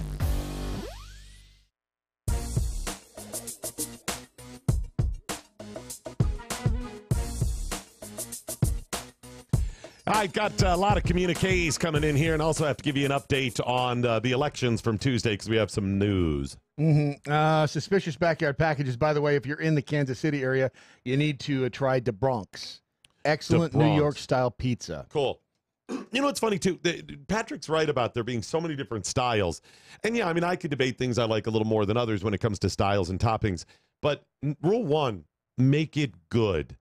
I know that's Yes. simple, but people do not. And maybe ask some other Well, people's but- opinion of what is good. I was going to say good is in the mouth of the beholder, True. the eater. But there are the masses. So if you say it's good and I say it's bad, fine, you're just different opinion, whatever. If 98% of the people say it sucks and 2% it's good, fine, you can market to the 2%. But Right. let's be honest, for most people, it's not real good. It's called niche pizza. Right, and that's fine. And that's a marketing niche or something you can make money off as well. I'm trying to think, though. So you have the basic New York style pizza has a pizza flavor unto itself. It's not just the crust. Well, and it is very flat. Right, but and I mean foldable. True, but doesn't it also have just basic pizza flavor? It's all within the same general sweetness of the sauce or savoriness and whatever. I mean, it's all, you get a slice of pizza on the streets of New York, and it's going to be, you're not going to go, ugh. Right. That doesn't taste like New York and pizza. And deep dish Chicago, very different, but awesome. Buttery. Yeah. That's what I think of when I think of deep dish. Yeah, and there's the nice thing is in parts of the country where it used to be difficult to get really good pizza, now there are people that have migrated to those. Even Dallas, Fort Worth area, you can get some good pie. What's the Carne Rosa, downtown Dallas? I've never been there. Carne Rosa? I think that's what it is, something like that. Rose meat? Is that what it is? Well, if Carne Rosa would be rose. It may not be carne, it might be cane or something. Meat rose. Might be Kanye Rosa. Come on down to the meat rose. Could be both. Close to Vancouver. But it's pretty good there. Yeah, so the caller's coming in. He called on the no office line instead of the studio line. No worries. We'll deal with that in 1 second here. But I want to give you an update on what happened with the elections as well. But let's see here. So a couple interesting things. Updates. Florida Senate race is actually in dispute now. Oh. Over what? Just numbers? Votes, Okay, numbers. so they're not saying there was a problem with the voting machine. Oh, they're saying all that crap too in every district. But Florida Senate race in dispute because, well, we had thought Rick Scott had won. Right. And Bill Nelson has yet to concede because Scott's lead when they did some of the provisional or absentee ballots narrowed to about 30,000. Okay. Out of 8.1 million. So just pause a moment there. Florida is a huge state now, population speak. 8 million voters. Yeah. Voters, 8 million. 30,000 votes separate them. So small. The margin is less than 1%, less than half of 1%. Under Florida state law, a recount is mandatory if the winning candidate's margin is 0.5%, so half a percentage point or less. Nelson's campaign says, recount. But that shouldn't be if it's 1%. No, it's 1/2 of 1%. Yeah, but that's what I'm saying. It's if the margin is anything over 0.5%. Right. No. Then you're good. No. Anything under 0.5%. The margin right now, the spread between them is less than 1/2 of 1%. Okay. And under Florida state law, if it is less than 1/2%, then you have to do that. There you go. So they're screaming for it, whatever. The problem is it a recount or is it a recount? Oh, plus we found 31,000 ballots and they all say Bill Nelson on them. And they were in the trunk of Al Franken's car. Exactly. This stuff pisses me off because I don't know if it's legit. Yes, we should make sure recounts. I'm fine with all of that, but it never seems to fail. It's always the damn Democrat that comes out on top. The liberal, we just happen to find it. Are you suggesting there might be nefarious forces? No, I am not suggesting that at all. I'm absolutely outright saying there are. Brian Kemp has claimed victory in his gubernatorial race with Stacey Abrams in Georgia. All right. The problem is Abrams is refusing to concede. That's the new thing, isn't it? Kemp has 1,972,952 votes, so 1.9, almost 2 million. Yeah. Abrams has 1,909,000. So the difference in percentage points, 70,000 votes. Yeah. Ish. Yeah. Okay. That's a difference percentage-wise, though, of 50.3% for Kemp, 48.7%. So there's another candidate at play there, right? Right. If nobody gets 50, it's not about the margin of error for a recount. In this case, if nobody gets 50%, then there is a runoff, mandatory runoff just between Kemp and Abrams. Right. So one of them would get 50%. Remember, because there's other candidate play that's responsible for a percentage point of that. Yeah. Well, as I told you, Kemp has 50.3%. Yeah. So why is there a challenge? Well, they found a loophole. They went through the absentee ballots, and they counted those, and Kemp leads by 64,000 votes now. They increased the lead a little bit. Okay. Wait a minute. There's provisional ballots and overseas ballots we got to go through now. All they have to do is, and they don't have to say they're for Abrams. They can say for one of the other candidates as well. Right. All they have to do, all Abrams has to get, is Kemp's lead down by 0.4%. 0.4 of a percentage point. If it drops 0.4 of a percentage point, which would be, I don't know, 10,000 votes or not a whole lot, then it automatically triggers a runoff, and she lives another day. I can if it's the law, if they're playing by the rules, if that's the rule. No. They're playing by the rules, but he has over 50%. They're just trying to dig extra votes out of somewhere. But if there are extra votes that have not been counted. And again, is that legit though? I don't know. Again, Al Franken's car. But if that's the rule. If it is the rule, you're right. But this is also why the rules need to change. Provisional and absentee ballots under the Doc Thompson plan must now be in prior to Election Day. Sorry. That would be logical, yes. All of this, or a lot of this, has happened with provisional, absentee, early voting. Stop it. Well, and that's what they did with Bush and Gore. Remember all of the overseas ballots from the military, and they were like, they don't want the military's vote to count. And, right, that's what they try to say. I am this close to saying that there should be no absentee ballots unless you're in the military. Seriously, I am that close to saying that. If you can't get your ass in or vote online or something, this has got to stop. I am so tired of them. No, there's missing absentee to change the whole thing. Come on, it's man. never going to be a perfect Seems way system. too convenient. As long as people are involved, it'll never be a perfect system. All right. Also, in Montana, the incumbent Democrat Senator John Tester has been declared the winner. Tester? I hardly even knew him. Mm-hmm. So he is now the winner, so they picked up a seat there. We'll see what happens with the rest. So there you go. All right. How you feeling? You feeling good? I feel like I've lived a month in the last week. If you want to feel better, I've got a suggestion for you. Check out therichsolution.com. Gwen Rich and her husband, Adam Rich, he's not really the story. No, he just likes to insert himself. He's a hangers-on. He really Hanger-on? He's coattailing her. He hangs on so many, I think we could say hangers-on. Yeah. Anyway, Gwen, fantastic woman. Yes, Adam? she is. Gwen, fantastic lady. And she has an amazing story about surviving cancer. And her particular type of breast cancer kills most people within 5 years or so. And she has survived far longer. And she has laid out the reason she was able to survive this. It's a whole system that you'll find at the Rich Solution. It's not just for cancer. It'll help you deal with a lot of other things in life, cancers and other health, and turning your life around, because it's on several levels. It's about being a healthy you. Thank you. And they approach this with the Rich Solution from many different levels. Number one, it's the spiritual. Number two, it is the mental and social. Number three, it is the physical.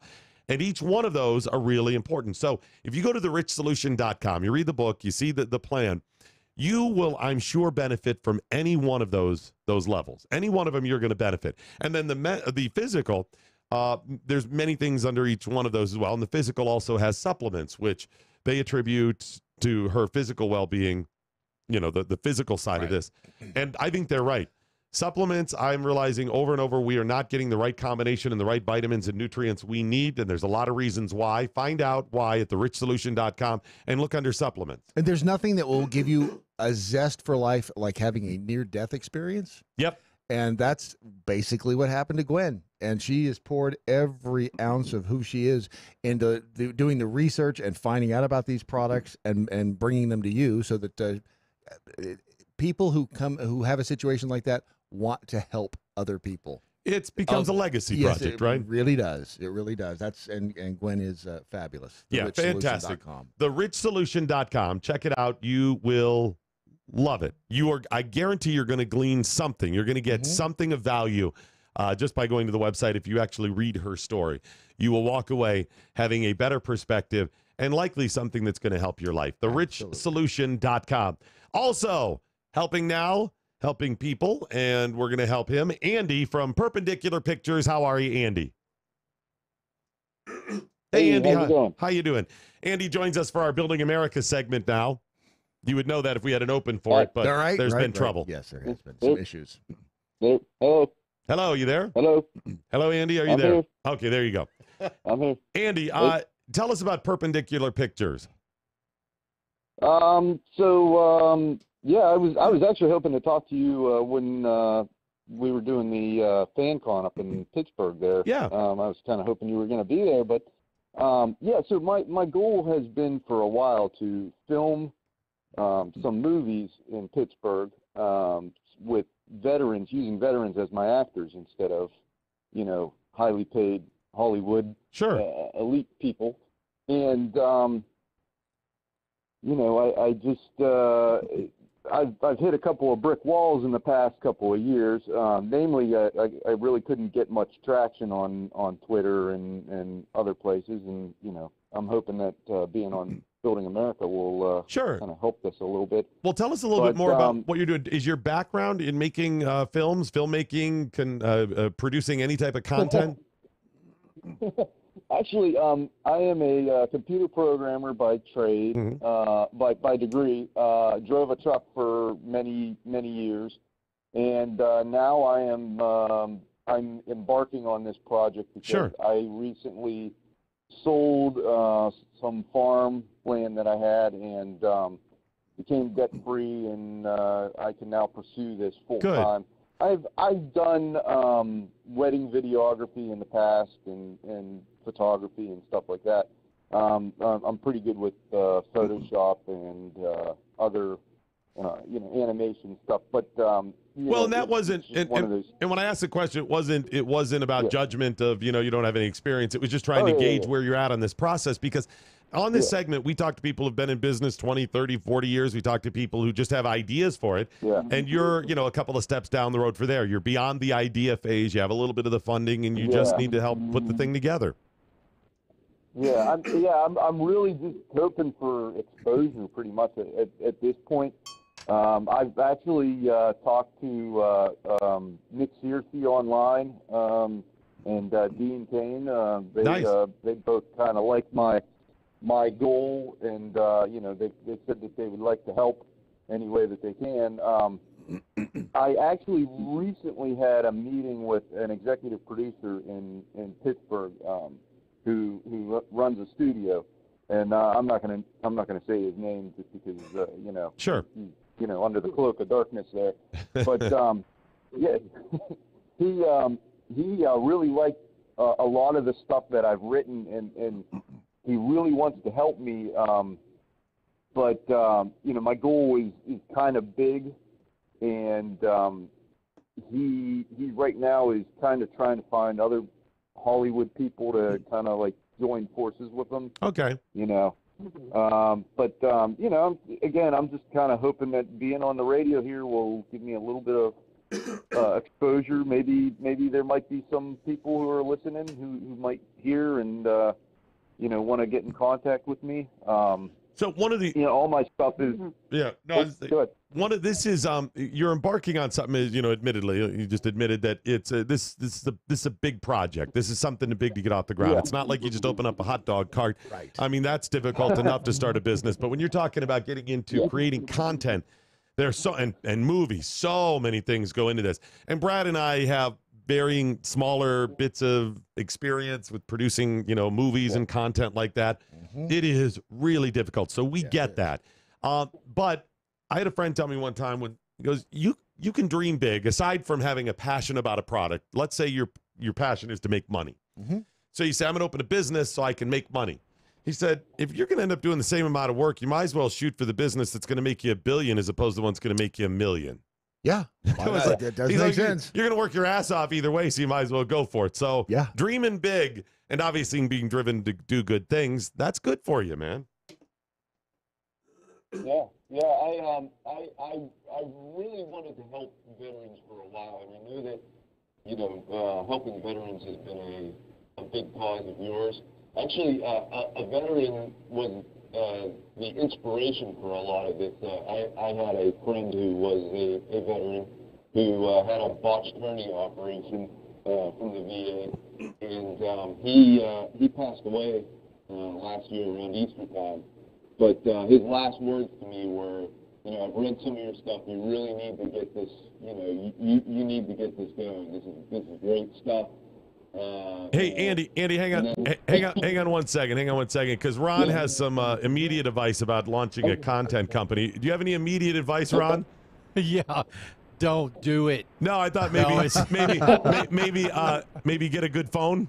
Yeah. The phone's not. It is National Time Traveler Day, though. Right. So Andy, your phone's a little muffled there for a second. You're having some trouble hearing you. Sorry. I'm on a cell phone that's kind of, nobody has a landline anymore. So. Well, how can people help you? Yeah, first of all, where can they find you? So on Twitter, I have I have two Twitter accounts, but most people know me as Locke. But my business Twitter is Perpendicular. It's perpendicular, but instead of that last D, you replace it with a P. Oh, perpendicular. And, got it. Yeah. And that's my email address is on there. You can read some of the content that I have, brief synopsises of stuff that's on there. I think that's probably the best way to get a hold of me right now. And then specifically, you're looking for more connection, more industry help? Yes. Like More networking? More industry help. Yes, that's really, that's actually the reason why I started a Twitter account, was to make connections. And, I think this is a big connection for me. I've wanted to talk to you for a long time, and finally got through. It's not that exciting talking to Doc. I can tell you that from personal experience. Yeah. But I really appreciate the opportunity on the radio. Am I not on? No, you are. It's hard to hear. You're coming in and out. So it's all right though, Andy. We got the gist of it. Here's what we'll do. What we'll do is go ahead and tweet out to your Twitter post. Is there a website? Do you have Perpendicular Pictures website as well? No, I don't.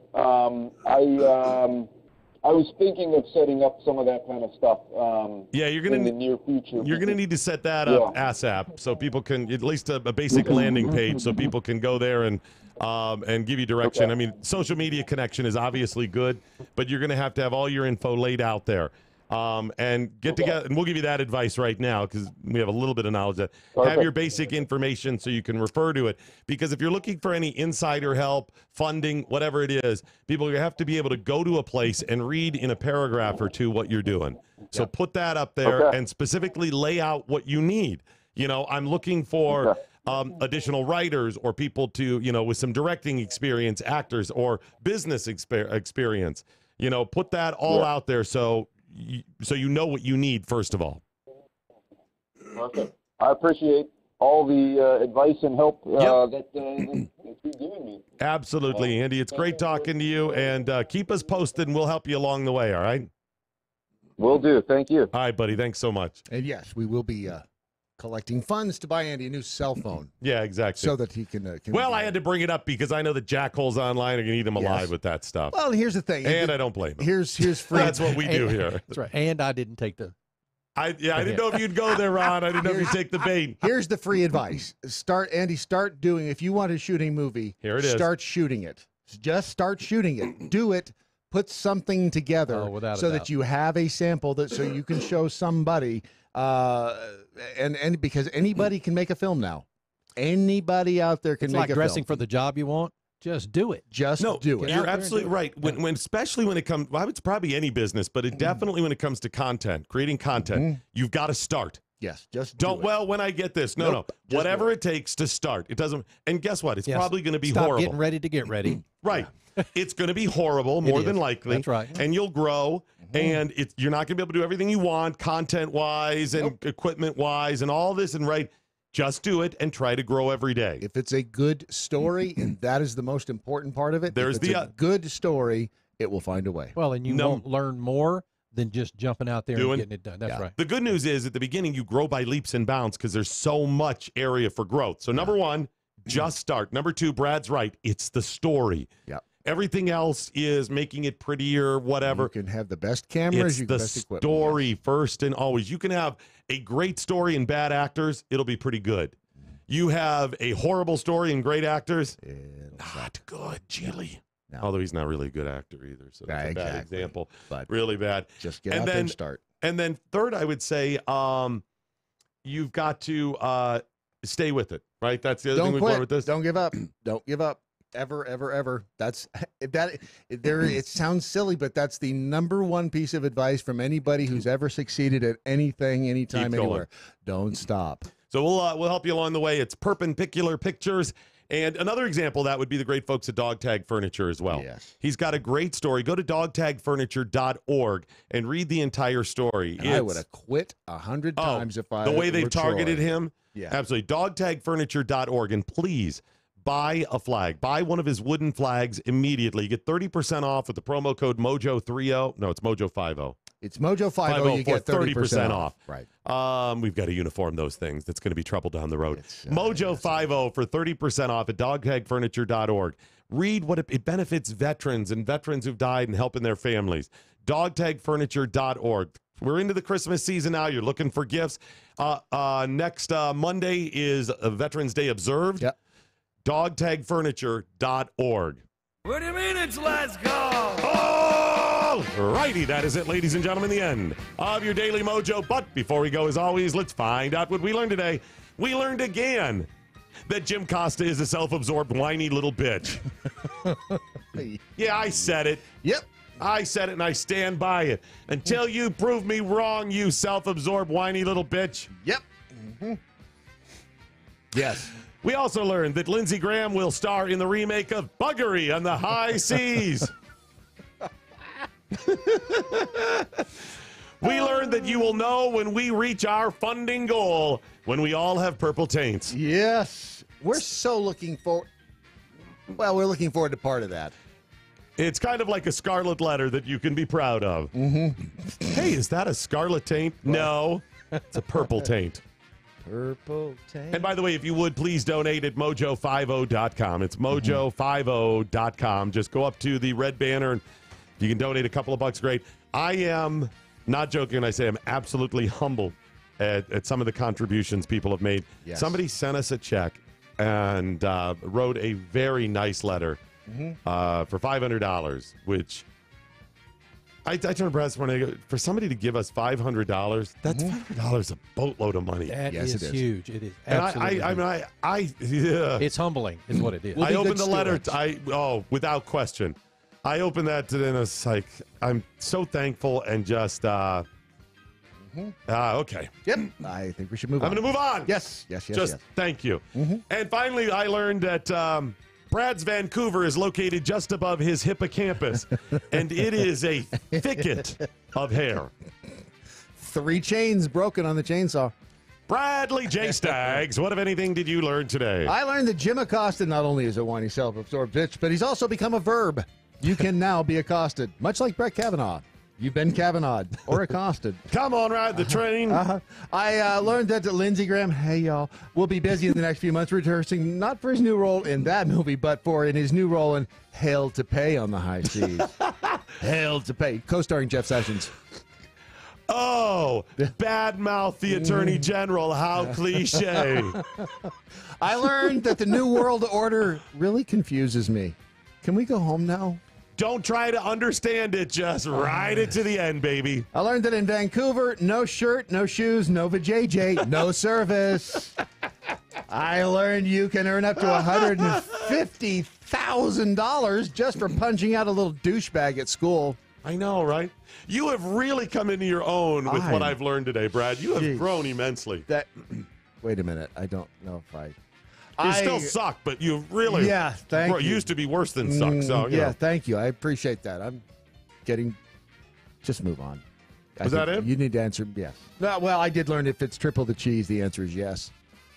You can burn your tongue and your... Allow me to do this, and then ask you, what, if anything, did the listeners learn today? Well, that's a good question. Over on MeWe, I can just read from what David Dudgeon learned. Doc, buggery on the high season pizza. It's really not over till I hate myself. Kevin the Saddle Trap, it might only be 8 seconds, but you'll feel like you've been rode all day. And Holly Ann, if being good is in the mouth of the beholder, I've been told I'm very good. That's all I'm saying. You know what we need to do, Ron? To do Ron? Here's what we need to do. Don't start yet, folks, because we need a hashtag or something to simplify this. Yes. We can allow them to write the title of the show for the day, for the podcast. That's perfect. Oh, that is a good idea. I love that. That is a good idea. And to incorporate, because y'all so good at incorporating in your names, it's the one-eyed, tainted, thicket Vancouver hole. I'm sorry. Right? I'm sorry. Did you say one eye? I'm just, you're wonky eye. The big difference. Just check it. Why wouldn't they be able to write them better than you could? Not me. I just don't have the time. But I'm totally down for that. We'll start tomorrow. Blue trickled platypus. Learn doesn't matter what system you come up with, the Dems will find a way to cheat. Right. Enjoy the ride. Yep. I wholly support you in Call that. them out. Be consistent. Mock the crap out of them. Enjoy the ride. That's what I got left. The Duchess learned a new favorite is pistachio with spicy sausage on tried and true homemade crust. Homeward bound onion. Annyeonghaseyo. If you take a gun and a karate black belt to a Tupperware fight, you're doing it wrong. Let me think about that. I think you're right. Nailed it. 1024th Jackhole learned the media is not the enemy of the people. At times, the media is the enemy of the truth, however. And that is saying something. You're right, because I'm not sure the people want the truth. And Stinky learned at this point in my life, I'm thinking for $1,000, you can use a lawnmower down there if you want to. Weed whip, lawnmower. You could get some goats to graze. I don't care. Clean that thing out. Is it $100,000? He has oversold himself.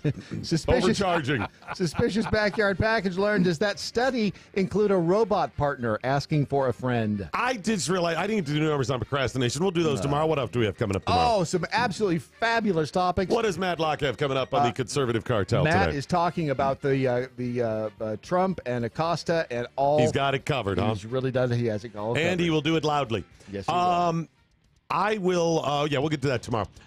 Good idea. Today is a Ron Phillips production. Yes. Sic Semper Tyrannis. Good night, Steve Cannon. Wherever you are. Anyang, now you go home. Oh, you did it. You're home. I think I got it. You can go home now. Blaze. I just had to get it out there.